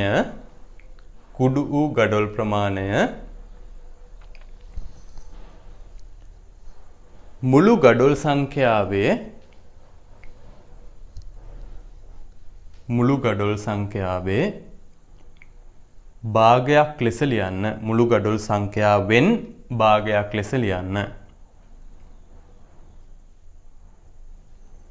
මුළු ගඩොල් සංඛ්‍යාවෙන් භාගයක් ලෙස ලියන්න. හරි නේද පුතේ? මොකක්ද අපි ලියුවේ? කුඩු වූ ගඩොල් ප්‍රමාණය මුළු ගඩොල් ප්‍රමාණයෙන් භාගයක් ලෙස ලියන්න. මම මේක ඔයාලට හිතන්නත් වෙලාව දීලා තමයි මම මේ පුළුවන් තරම් හිමින් මේක කරන්නේ. තවත් ඕනනම් වීඩියෝ එක නතර කරලා හරි පොඩ්ඩක් හිතලා බලන්න මොකද්ද මේ කියන්නේ කියලා. දැන් මෙතනදී ඔන්න මම කීවා කුඩු වෙච්ච ගඩොල් ප්‍රමාණය මුළු ගඩොල් ප්‍රමාණයෙන් භාගයක් ලෙස ලියන්න කියලා. එහෙනම් ඉස්සරෝම අපි කරන්න ඕන ප්‍රතිශතය හොයන්න කියලා දීලා තිබ්බහම ඔය වැඩේ. මුළු ප්‍රමාණයෙන් අහන කෙනා භාගයක් විදිහට ලියන්න ඕන. දැන් පුතේ බලන්න. මුළු ප්‍රමාණය 1000යි. මුළු ප්‍රමාණය 1000යි. අහන්නේ කාගෙනද? කුඩු වෙච්ච එක්කෙනා ගැන. මේ 1000න් 60ක් කුඩු වුණා. 1000න් 60ක් කුඩු වුණා.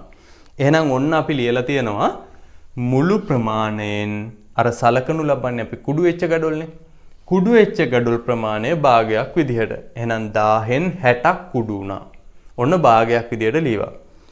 දැන් පුතේ ප්‍රශ්නේ අහන්නේ මොකද්ද? මුළු ගඩොල් ප්‍රමාණයෙන් ප්‍රතිශතයක් ලෙස. එහෙනම් දැන් මුළු ගඩොල් ප්‍රමාණයෙන් භාගයක් ලෙස ලියලා තියෙනවා. ඉතින් ওই භාගයේ බැයිද ඔයාලට ප්‍රතිශතයක් කරන්න? ওই භාගයේ බැයිද ඔයාලට ප්‍රතිශතයක් කරන්න පුළුවන්. මොකද අපි දැන් භාග සංඛ්‍යා ප්‍රතිශත කරන්න ඉගෙන ගත්තනේ. කලින් ඉගෙන ගත්තනේ. අන්න මෙතෙන්ට අපිට ඒක යොදා ගන්න වෙනවා. එහෙනම් මුළු ගඩොල් ප්‍රමාණයෙන් කුඩු වෙච්ච ගඩොල් ප්‍රමාණය තමයි ප්‍රතිශතයක් විදිහට අහන්නේ. අපි ඒක මුළු ගඩොල් ප්‍රමාණයෙන් කුඩු වෙච්ච ගඩොල් ප්‍රමාණය භාග සංඛ්‍යාවක් විදිහට ලියන්න දැන් දන්නවා. එහෙනම් ඕනෑම භාග සංඛ්‍යාවක් ප්‍රතිශතයක් කරන්නත් මීට චුට්ටකට කලින් අපි ඉගෙන ගත්තා. දැන් එහෙනම් අපිට පුළුවන් ලියන්න එහෙනම් මෙහෙම කුඩු වූ ගඩොල් ප්‍රමාණය යටි ලියන්න. කුඩු වූ ගඩොල් ප්‍රමාණය මුළු ගඩොල් ප්‍රමාණයෙන් ප්‍රතිශතයක් ලෙස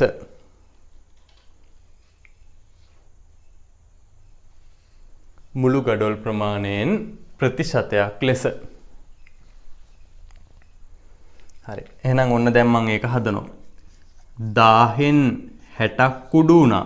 එහෙනම් මේක ප්‍රතිශතයක් කරන්න නම් 100%න් ගුණ කරන්න ඕනේ. එතකොට අපිට මේ බලන්න මෙන්න මේ බිංදු දෙකට මේ බිංදු දෙකම කපලා දාන්න පුළුවන්.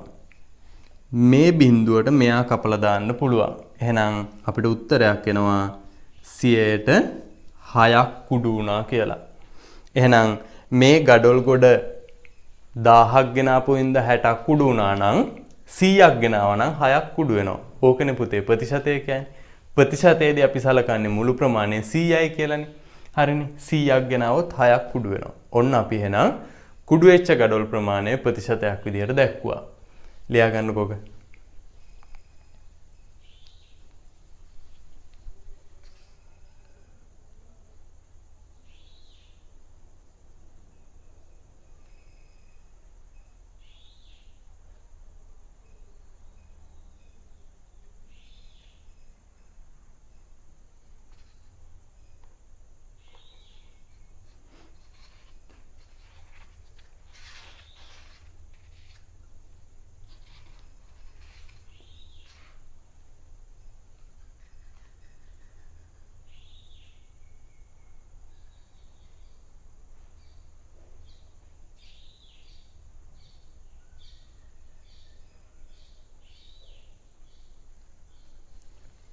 හරි.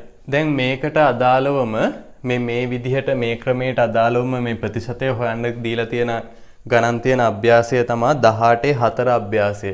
37 පිටුවේ තියෙන්නේ 18 වෙනි පාඩමේ 4 වෙනි අභ්‍යාසය. ඒ 18 අභ්‍යාසයේ මම 4 වෙනි ගාන වලට හදලා පෙන්නනවා. මම කියවනේ අභ්‍යාසෙනුත් ගානක් වලට මේකෙන් දීලා තියෙන ගානකුත් හදලා පෙන්නන්නම් කියලා. එතකොට ඔයාලට අභ්‍යාස ටික කරන්නත් ලේසි. හරි. බලන්න පුතේ එහෙනම් 18 4 අභ්‍යාසයේ 4 වෙනි ගාන අපිට කියලා තියෙනවා මෙහෙම එකක්.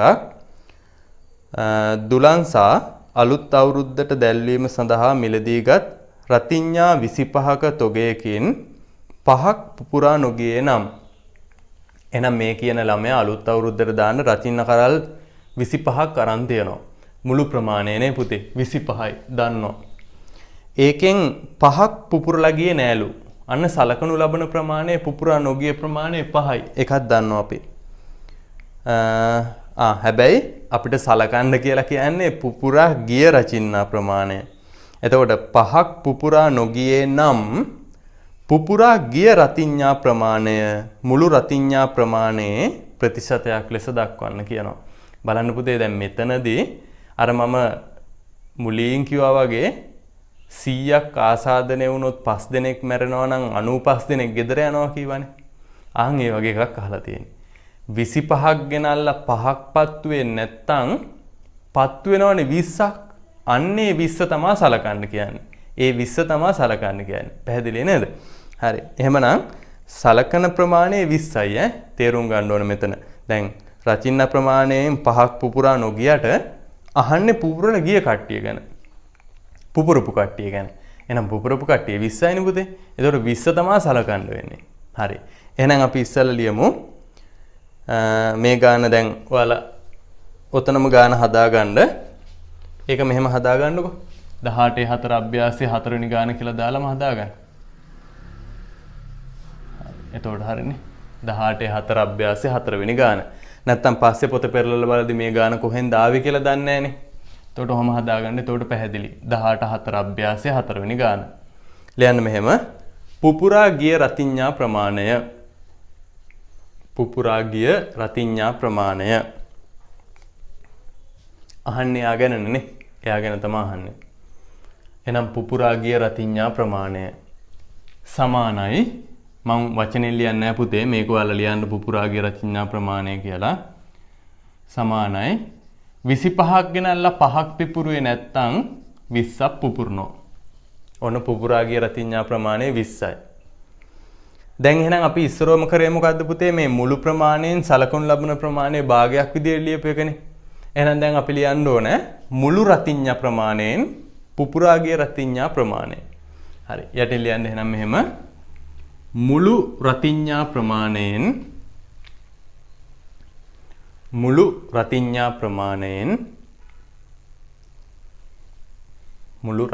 ප්‍රමාණයෙන් මේ ඡේද ලියන්න වලට ගාන තේරුම් යන්න ඕන හින්දා මුළු රතිඤ්ඤා ප්‍රමාණයෙන් පුපුරා ගිය රතිඤ්ඤා ප්‍රමාණය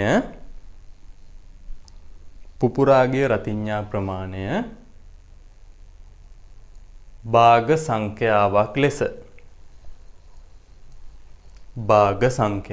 ලෙස හරි මම ඔන්න ඒක ලියනවා සමානයි. ඔයාලා දැන් මෙහෙම මේක ලියනවනේ. ලියලා යටින් සමානයි කියලා දාලා ලියන්න. ඉස්සරහින් ලියන්න ඉඩ මදිනේ. සමානයි. දැන් මුළු රතිඤ්ඤා ප්‍රමාණය 25යි. ඒකෙන් පුපුරලා ගියා 20ක්. එහෙනම් සලකන්න කියන්නේ පුපුරපු කට්ටිය ගැනනේ. එහෙනම් 25න් 20ක් පුපුරලා ගියා. ඔන්න ඕක ප්‍රතිශතයක් කරන්න ඕනේ. එහෙනම් අපි දැන් ඊළඟ ඡේදය යටින් ලියනවා මෙහෙම. පුපුරා ගිය රතිඤ්ඤා ප්‍රමාණය යටින් ඊළඟ ඡේදේ පුපුරා ගිය රතිඤ්ඤා ප්‍රමාණය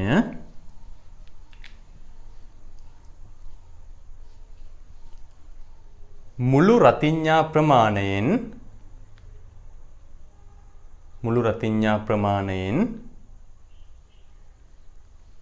ප්‍රමාණයේ කියලා ලියන්නකො. මුළු රතිඤ්ඤා ප්‍රමාණයේ ප්‍රතිශතයක් ලෙස හරි. එහෙමනම් අපිට දැන් මෙන්න මේ 25න් 20 කියන භාග සංඛ්‍යාව 100ට 100ෙන් ගුණ කරලා ප්‍රතිශතයක් කරා නම් හරි. 25ට 25 එකයි 100ට 4යි. 4 වරක් 20 80යි.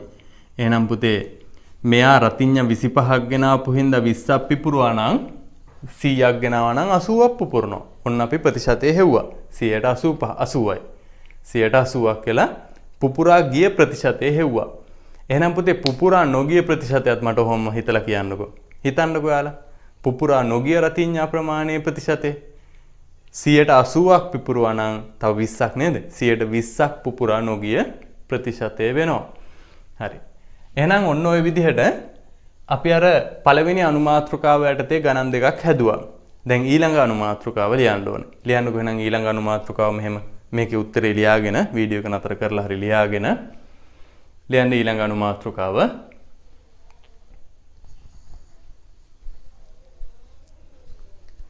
මුළු ප්‍රමාණය හා අනුමාත්‍රකාව පුතේ මුළු ප්‍රමාණය හා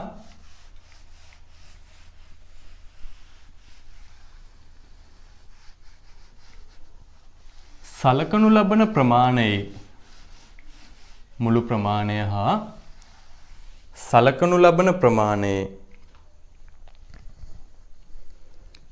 ප්‍රතිශතය දන්නේ නම් මුළු ප්‍රමාණය හා සලකනු ලබන ප්‍රමාණයේ ප්‍රතිශතය දන්නේ නම්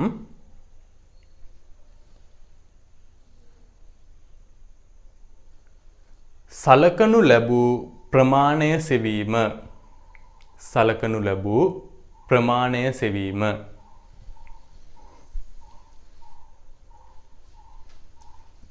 හරි බලන්න පුතේ අනුමාත්‍රකාවට අනුව දැන් ඔන්න මම ආපහු අර 3 දෙනා ලියලා තියෙනවා ඔයාලත් ඒක ලියන්න දැන් මේකෙදි මොනවද දන්නේ බලමු මුළු ප්‍රමාණය දන්නවා සලකනු ලැබූ ප්‍රමාණයේ ප්‍රතිශතයක් දන්නවා එහෙනම් පුතේ මේකෙදි දන්නේ නැත්තේ කවුද සලකනු ලැබුණු ප්‍රමාණය කවුද කියලා තමයි හොයන්න ඕනේ හරි එහෙනම් ඔකත් ඔය විදිහට ලියාගන්න මුළු ප්‍රමාණය හරි සලකනු ලැබුණු ප්‍රමාණයේ ප්‍රතිශතයත් හරි හැබැයි සලකනු ලැබුණු ප්‍රමාණය දන්නේ එයාව තමයි හොයන්න ඕනේ ලියාගන්න එකක්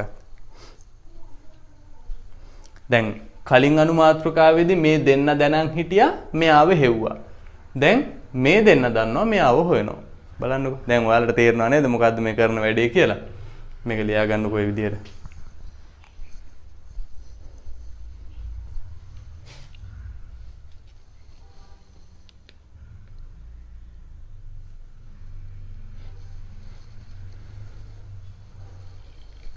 මේකටත් මම උදාහරණයක් හිතලා දෙන්නම් ඊළඟට අපි පොතේ අභ්‍යාසිනුත් ගානක් හදමු.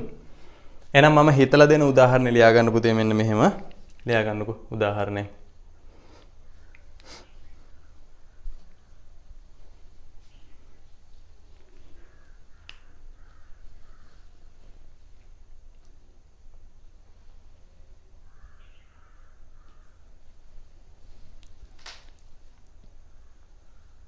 හරි මෙහෙම ලියන්නකෝ. විසිතුරු මසුන්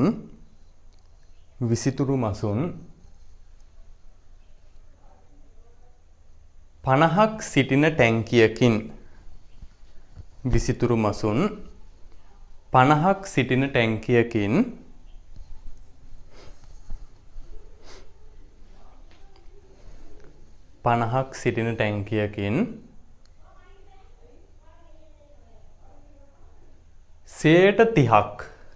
සියයට 30ක් දැන් ප්‍රතිශතය ලියන්න දන්නවනේ 30ක්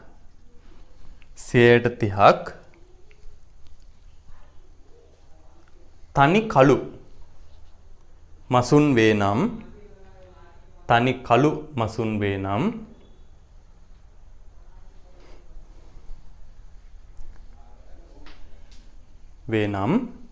තනි කළු මසුන් ප්‍රමාණය සොයන්න තනි කළු මසුන් ප්‍රමාණය සොයන්න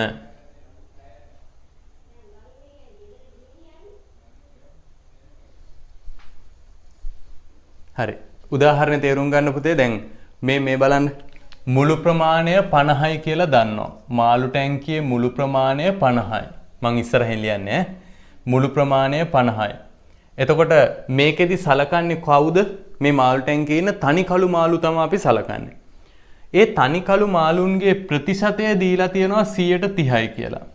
එතකොට අපෙන් අහනවා තනි කළු මාළු කීයක් ඉන්නවද කියලා අහනවා. දැන් හරි නේද පුතේ අනුමාත්‍රකාවත් එක්ක මේක ගැලපෙනව නේද? මුළු ප්‍රමාණයේ ටැංකියේ ඉන්න අපි දන්නවා. ඒකෙන් සලකනු ලැබපු කළු පාට මාළුන්ගේ ප්‍රතිශතය 30යි කියලා දන්නවා. එහෙනම් අපෙන් අහනවා මේ කළු පාට මාළු කී දෙනෙක් මේ ටැංකියේ ඉන්නවද කියලා. හරි. මේකෙදි පුතේ අපි වෙනම ක්‍රමයක් තමයි පාවිච්චි කරන්නේ. මේක හරි සරලයි. එහෙනම් මුළු ප්‍රමාණය සහ ප්‍රතිශතය දීලා තියෙද්දී අපිට අවශ්‍ය ප්‍රමාණය හොයන්නේ අපි මෙන්න මේ විදිහට. මේක හරිම සරලයි.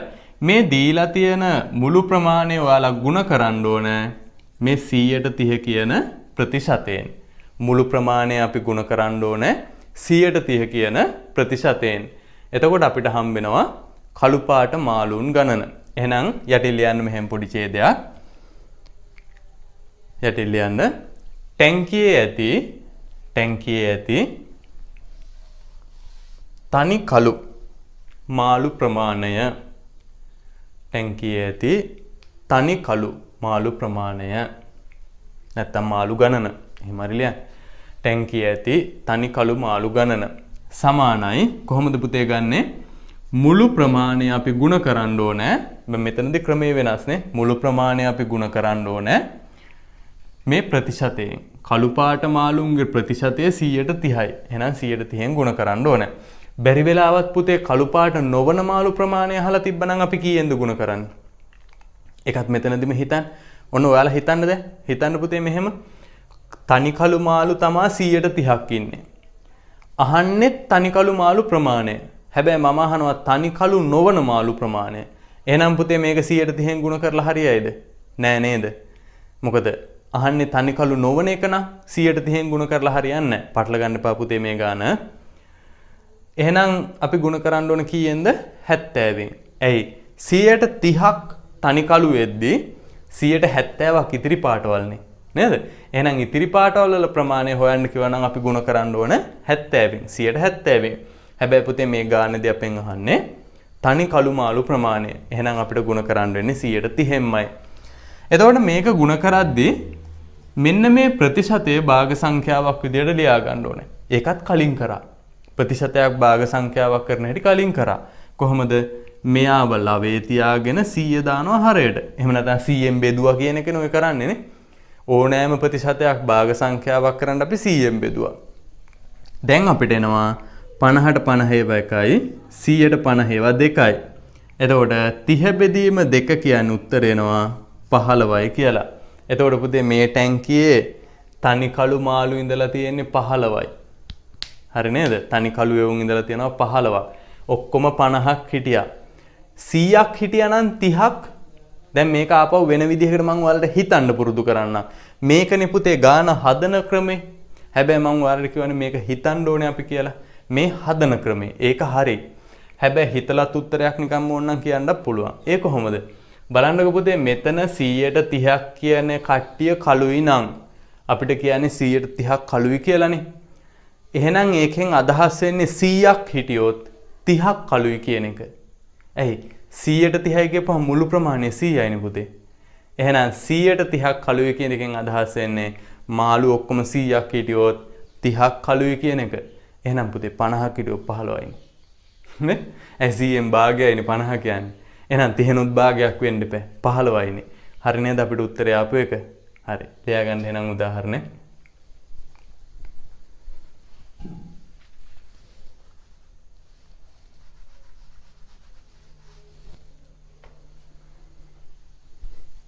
අපි පොතේ තියෙන අභ්‍යාසෙනුත් ගානක් හදමු.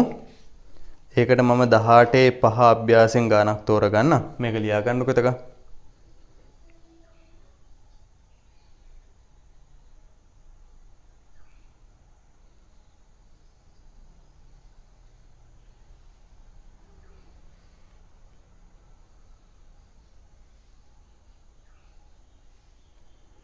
හරි මම තෝරගත්තා 18 5 අභ්‍යාසයේ 3 වෙනි ගාන 38 පිටුවේ තියෙන්නේ. කියවලා බලන්න 18 5 අභ්‍යාසයේ 3 වෙනි ගාන.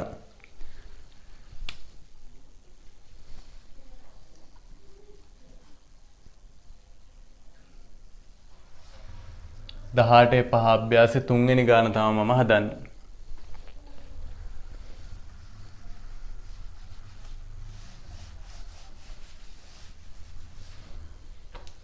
හරි බලන්න පුතේ කියවන්න මෙහෙම ආයතනයක සේවයේ යෙදෙන සේවකයන්ගෙන් 15%ක් පිරිමි සේවකයෝ වෙති. අන්න ප්‍රතිශතය අපිට දීලා තියෙනවා. 15%ක් පිරිමි අය කියලා කියනවා.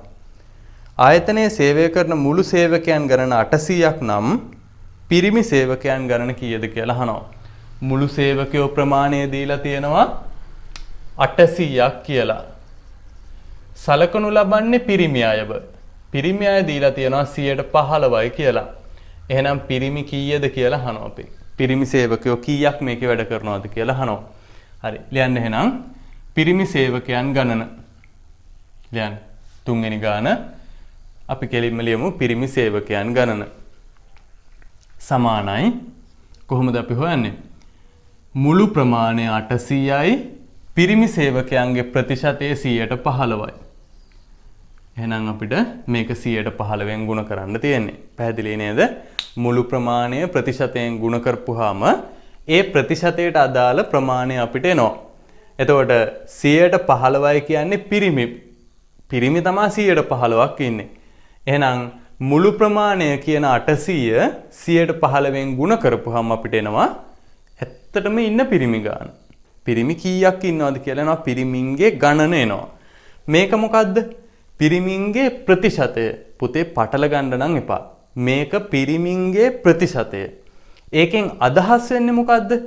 15%යි. එහෙනම් ඒකෙන් අදහස් වෙන්නේ 100ක් ගත්තොත් 15ක් පිරිමි. 100ක් ගත්තොත් 15ක් පිරිමි. ඒක තමයි 15ක් පිරිමි අය ඉන්නවා කියන්නේ. හැබැයි මේ කාර්යාලයේ 800ක් ඉන්නවා පුතේ. 100ක් නෙමෙයි 800ක් ඉන්නවා. එහෙනම් අපෙන් අහනවා පිරිමි සේවකයෝ කීයද කියලා. එහෙනම් අපි ඒක හොයනවා මුළු පිරිස 15%ෙන් ගුණ කරලා පිරිමි ඉන්න ප්‍රතිශතයෙන් ගුණ කරලා. එතකොට අපිට උත්තරයක් ගන්න පුළුවන් 800 වරක් 15 බෙදීම 100.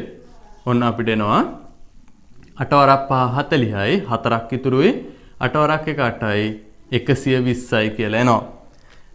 දැන් මේක ප්‍රායෝගිකවත් හිතන්න පුතේ නිකන් සාමාන්‍ය විදිහට 100 දෙනෙක් ගත්තාම පිරිමි 15ක් ඉන්නවලු. 800ක් ගත්තාම පිරිමි කීයක්ද ඉන්නේ කියලා දැන් අපිට ආව 120යි කියලා. මේක නිකන් අපි හිතලා බලමුකෝ ගාන මේ විදිහට හදන්න නැතුව. දැන් 100 දෙනෙක්ගේ කණ්ඩායමක් ගත්තොත් එතනින් 15යි නම් පිරිමි ඉන්නේ. 200ක් ගත්තොත් පිරිමි කීයද? 30යි. 300ක් ගත්තොත් පිරිමි කීයද? 45යි. ඇයි 15 3ක්නේ නේ? එහෙනම් 800ක් ගත්තොත් 800 ඇතුලේ 100 ගොඩවල් කීයක් තියෙනවද පුතේ? 8ක් තියෙනවා.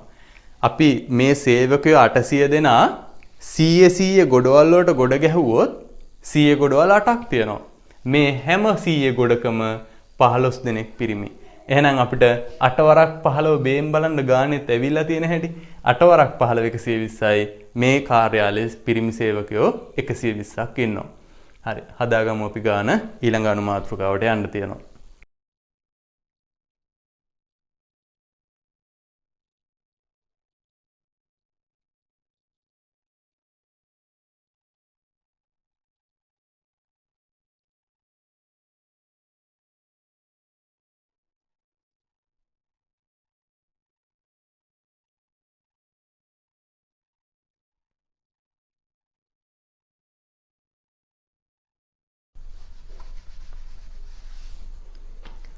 අපි ලියමු ඊළඟ අනුමාත්‍රකාව අපේ අන්තිම අනුමාත්‍රකාව. ඒ කියන්නේ මම කියවනේ ආකාර තුනක් තියෙන කියලා.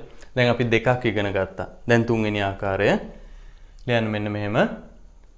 සලකනු ලබන ප්‍රමාණය හා සලකනු ලබන ප්‍රමාණය හා සලකනු ලබන ප්‍රමාණය හා සලකනු ලබන ප්‍රමාණයේ ප්‍රතිශතය දන්නා විට සලකනු ලබන ප්‍රමාණය හා සලකනු ලබන ප්‍රමාණයේ ප්‍රතිශතය දන්නා විට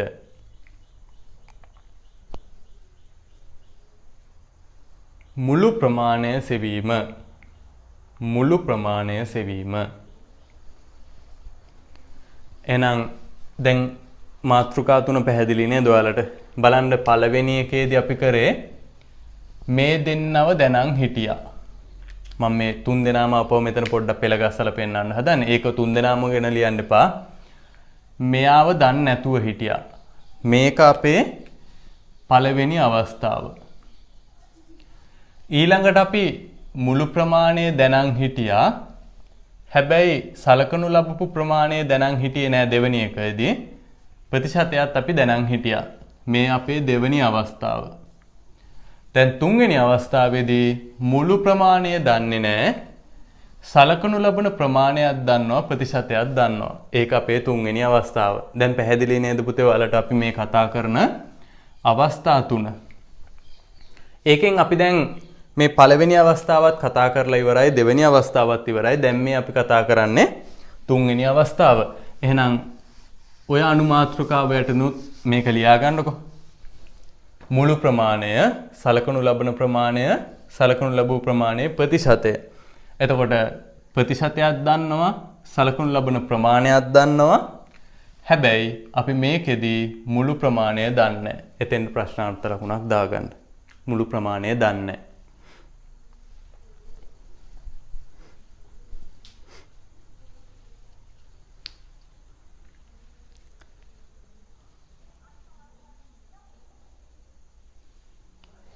හරි. මේකෙදිත් අර විදිහටම මම උදාහරණයක් හිතලා දෙන්නම්. ලියමු අපි උදාහරණයක්. උදාහරණයක් ලියන්න මෙහෙම.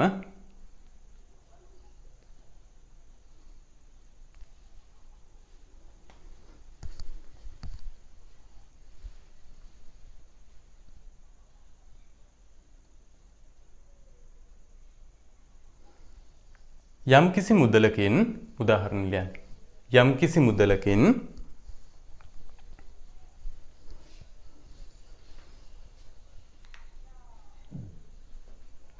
යම්කිසි මුදලකින් 9%ක වටිනාකම 9%ක් 9%ක වටිනාකම 9%ක වටිනාකම රුපියල් 450ක් නම් 9%ක වටිනාකම රුපියල් 450ක් නම් එම මුළු මුදල සොයන්න. එම මුළු මුදල සොයන්න. එම මුළු මුදල සොයන්න.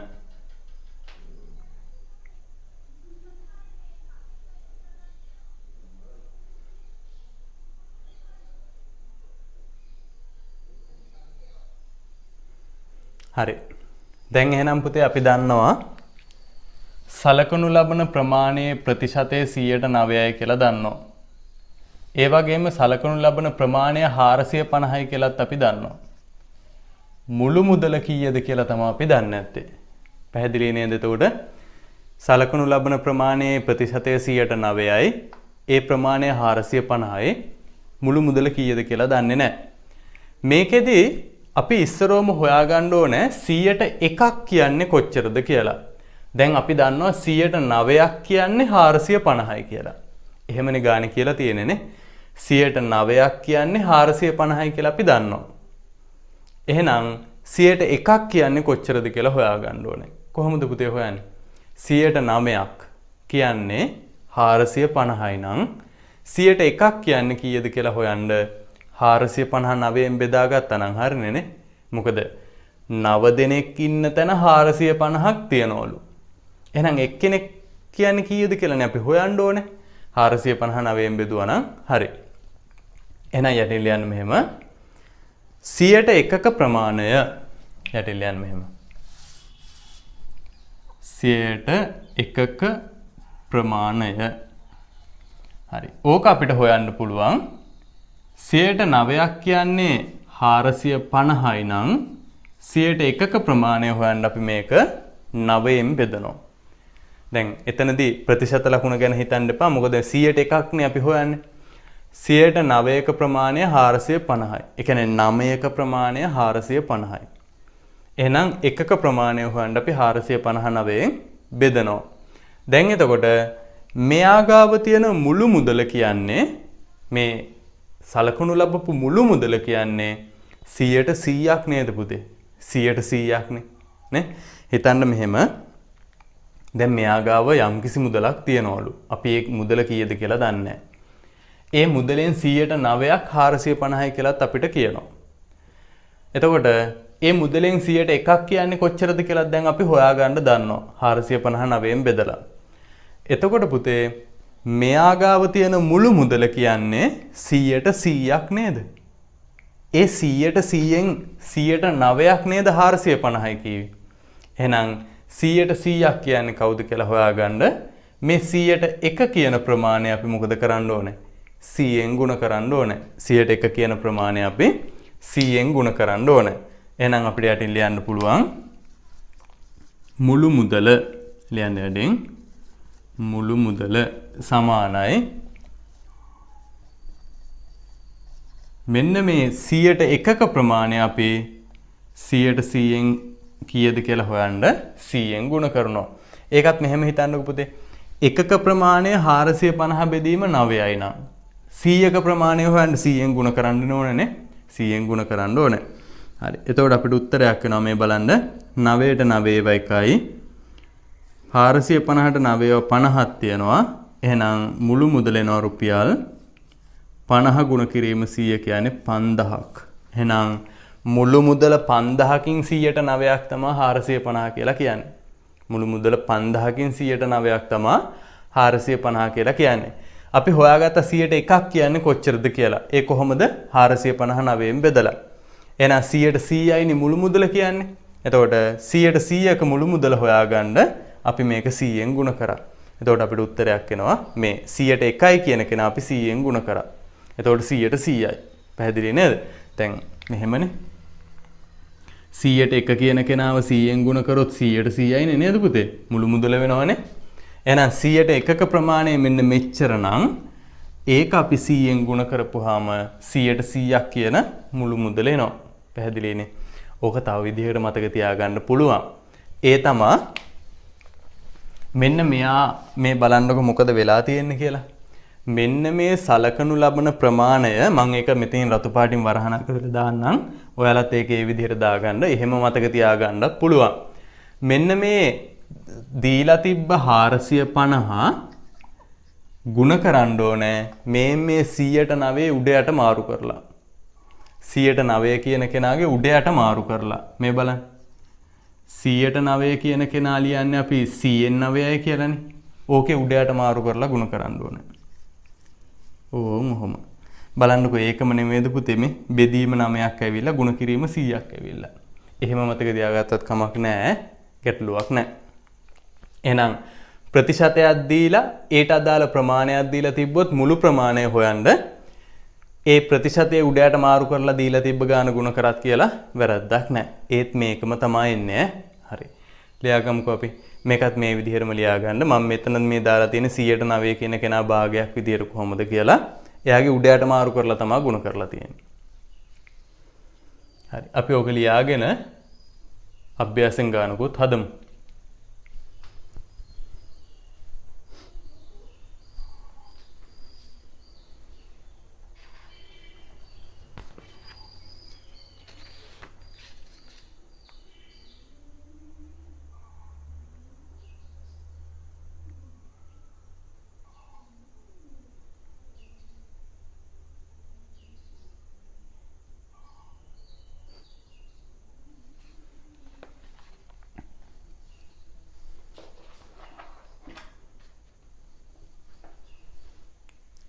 මම මේ කොටස යටතේ පුතේ හදන්න තෝරගන්නවා ගානක්. ඒ තමා 18 6 අභ්‍යාසයේ 40 පිටුවේ තියෙන 4 වෙනි ගාන. අපි එහෙනම් ඒක හදමු. බලන්න ගාන කියවලා බලන්න.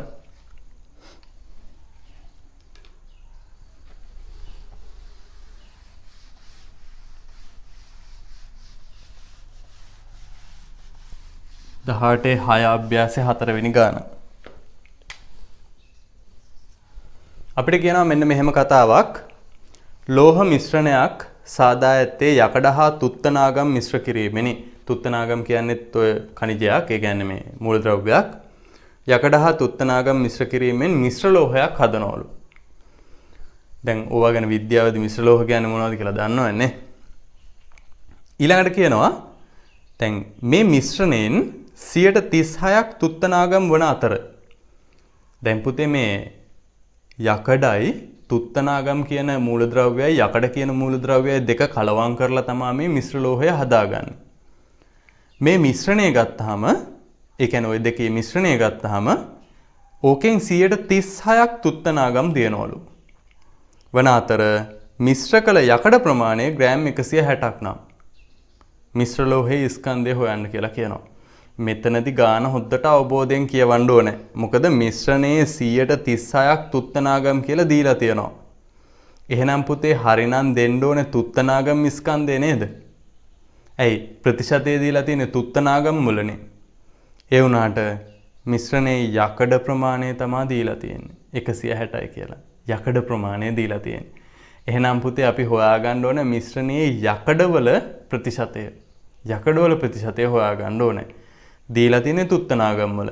හරි. එහෙනම් අපේ පළවෙනි වැඩේ තමයි යකඩවල ප්‍රතිශතය හොයන්න ඕනේ. ලියන්න එහෙනම්. යකඩ ප්‍රතිශතය සමානයි දැන් 100%න් 136ක් තුත්තනාගම් නම් ඉතුරු ටික තමයි යකඩ වෙන්නේ. එහෙනම් අපිට 100න් 36ක් අඩු කරලා බලන්න වෙනවා. පැහැදිලි නේද? යකඩ ප්‍රතිශතය.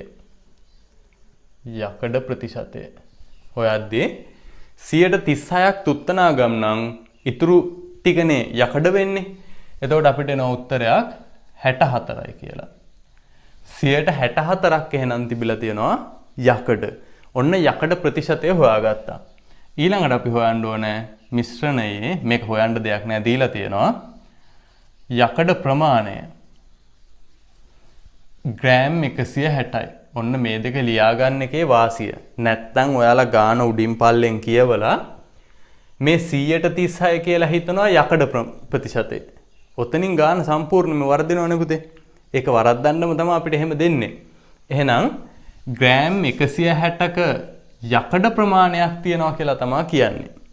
හැබැයි ප්‍රතිශතය දෙන්නේ තුත්තනාගම් ප්‍රතිශතය. එහෙනම් අපි තුත්තනාගම් ප්‍රතිශතය අඩු කරලා 100න් යකඩ ප්‍රතිශතය 164යි කියලා හොයාගත්තා. මොකද ඒක හොයාගන්න එපා. සලකලා තියෙන්නේ යකඩනේ. එහෙනම් යකඩවල ප්‍රතිශතය තියෙන්න එපා. ඔන්න යකඩවල ස්කන්ධයක් තියෙනවා. දැන් අපෙන් අහනවා මිශ්‍රණයේ මුළු ස්කන්ධය. එහෙනම් අපි 101ක මුළු ස්කන්ධේ 101ක ස්කන්ධය හොයාගන්න පුළුවන් අපිටනේ. ඇයි 164ක් තිබ්බහම යකඩ තියනවලු 160ක්. පැහැදිලිද? 164ක් මේ මිශ්‍රණයේ යකඩ තියෙන්නේ. එතකොට මේ මිශ්‍රණයක් දැන් ඔන්න එකක් හදලා තියනවලු. ඒ හදපු මිශ්‍රණයේ දැනට යකඩ ග්‍රෑම් 160ක් තියනවලු. එතකොට අපෙන් අහනවා මේ මිශ්‍රණයේ මුළු ස්කන්ධය කොච්චරද කියලා. එහෙනම් අපිට 101ක ප්‍රමාණය හොයලා 100න් ගුණ කරා නම් හරි. එහෙම නැත්නම් අපිට ලේසියෙන්ම පුළුවන් අර වැඩේ කරන්නනේ. මොකද්ද? මේ 160 අර 164 කියන කෙනාගේ උඩයට මාරු කරලා ගුණ කරනවා. හරි. එහෙනම් අපි එහෙම කරමු. ලේසියිනේ. ලියන්න එහෙනම් මුළු ස්කන්ධය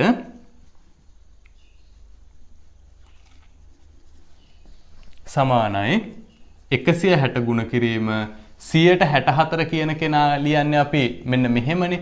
මම ඒකත් මෙතනම ලියන්නම් වරහනක් දාලා. ඔන්න ඔහොමනේ.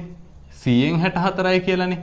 එහෙනම් මේකේ මොකද වෙලා තියෙන්නේ? උඩයට මාරු කරලා ලියන්න ඕනේ. එතකොට අපිට ලියන්න වෙනවා 100 බෙදීම 64යි. මෙතන තියෙන්නේ 64 බෙදීම 100යි. හරිනේ? 164 කියන්නේ 100න් 64යි. දැන් මේක 64න් 100යි කියලා උඩයට මාරු කරලා ලියවා. හරි. බලමු එහෙනම් අපිට මේක සුළු කරගන්න. මෙන්න මේ දෙන්නවම අපිට 4ෙන් බෙදන්න පුළුවන්. මොකද 64ත් 4ෙන් බෙදෙනවා. එතකොට මෙතන 1යි 6යි 16යි කියලා එනවා. මෙයාව 4ෙන් බෙදුනහම 40යි කියලා අපිට එන උත්තරයක්. ඊළඟට පැහැදිලි නේද? 64 4ෙන් බෙදුනහම 16යි 164ෙන් බෙදුනහම 40යි. ආපහු ඔය දෙන්න 4ෙන් බෙදන්න පුළුවන් වගේ පේනවනේ. මෙයත් බෙදෙනවා මෙයත් බෙදෙනවා. එහෙනම් ඔන්න මම ඒක පාට වෙනස් කරලා කපලා පෙන්නන්න. 16ට 4 ඒවා 4යි 40ට 4 ඒවා 10යි. ඔන්න අපි ඒක ආපහු බෙදුවා. ඊළඟට අපිට පුළුවන් මේ 4යි 100යි බෙදන්න. එහෙනම් 4ට 4 ඒවා 1යි 100ට 25යි. ඔන්න අන්තිම උත්තරේ 10 ගුණ කිරීම 25. එහෙනම් මිශ්‍රණයේ මුළු ස්කන්ධයේ ග්‍රෑම් 250යි. හරි නේද පුතේ? අනිවාර්යෙන් මුළු ස්කන්ධය ඊට වඩා වැඩි වෙන්න එපා. මොකද දැන් මේ මිශ්‍රණය මිශ්‍ර කරාට පස්සේ ග්‍රෑම් 167ක්ම තියෙන යකඩ. ඉතින් ග්‍රෑම් 167ක් යකඩ තියෙනදී යකඩ ප්‍රතිශතය 164යි. එහෙනම් මුළු මිශ්‍රණය 160ට වඩා වැඩි වෙන්න මෙපා. ඔන්න මුළු මිශ්‍රණයේ මිශ්‍ර ලෝහය අපිට ඇවිල්ලා තියෙනවා ග්‍රෑම් 250ක් කියලා. හරි. එහෙනම් මේ උදාහරණයත් ලියාගන්න. මෙතනින් පුතේ අපිට 8 වසරේදී තියෙන ප්‍රතිශත කොටස ඉවර කරගන්න පුළුවන්. දැන් එහෙනම් ඔයාලට මේ 18 වෙනි පාඩමේ තියෙන අභ්‍යාසවල ඉතුරු ගණන් ටිකත් හදලා ප්‍රතිශත පාඩම අවබෝධ කරගන්න පුළුවන්. මේක එකපාරක් බැලුවට අවබෝධ වෙන්නේ නැහැ වගේ නම් තව පාරක් හරි බලන්න. මොකද පොඩ්ඩක් පැටලිලි සහගතයි කියලා මාත් පිළිගන්නවා. හේතුව මේක ඇතුලේ භාග, දශම, අනුපාත ඔය කියන විදිහේ එකිනෙකිනුකී ගණිත කර්මයන් සියල්ල සුළු කිරීම මේක ඇතුලේ තියෙන හින්දා. එහෙනම් නැවත පාරක් හරි බලන්න.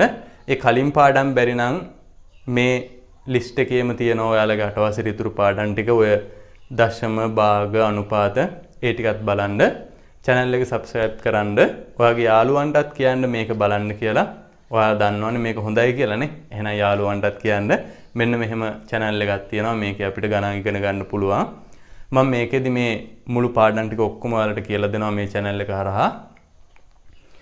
ඒ වගේම දැනට ඔයාලා එතකොට මේ ක්‍රම ටික ඉගෙන ගන්නම වෙනවා 8 වසරේදී. හැබැයි 9 වසරේදී 10 වසරේදී 11 වගේ මේ ප්‍රතිශත ඕනෑම ගාණක් හදන්න පුළුවන් සරල ක්‍රමයකුත් මං ගාව තියෙනවා. මං ඒක දැම්ම කියලා දෙන්නේ නැහැ. මේ ක්‍රම තුනම ඇත්තටම ඕනෙත් නැහැ. ඒ ක්‍රමය ඉගෙන ගත්තාම මේ ක්‍රම තුනම අපිට එක ක්‍රමයකට හදන්න පුළුවන් පොඩි සරල ක්‍රමයක් තියෙනවා. හැබැයි 8 වසරේදී ඒක ඔයාලට කියලා දෙන්න බෑ මට. මම ඒක 9 වසරේදී 10 වසරේදී කියලා දෙන්නම්. එහෙමනම් පුතේ මේ ක්‍රම තුන පැහැදිලිව වෙන් කරලා අඳුනගෙන මේකේ ගණන් ටික හදන්න. හැමෝටම එහෙනම් තෙරුවන් සරණයි.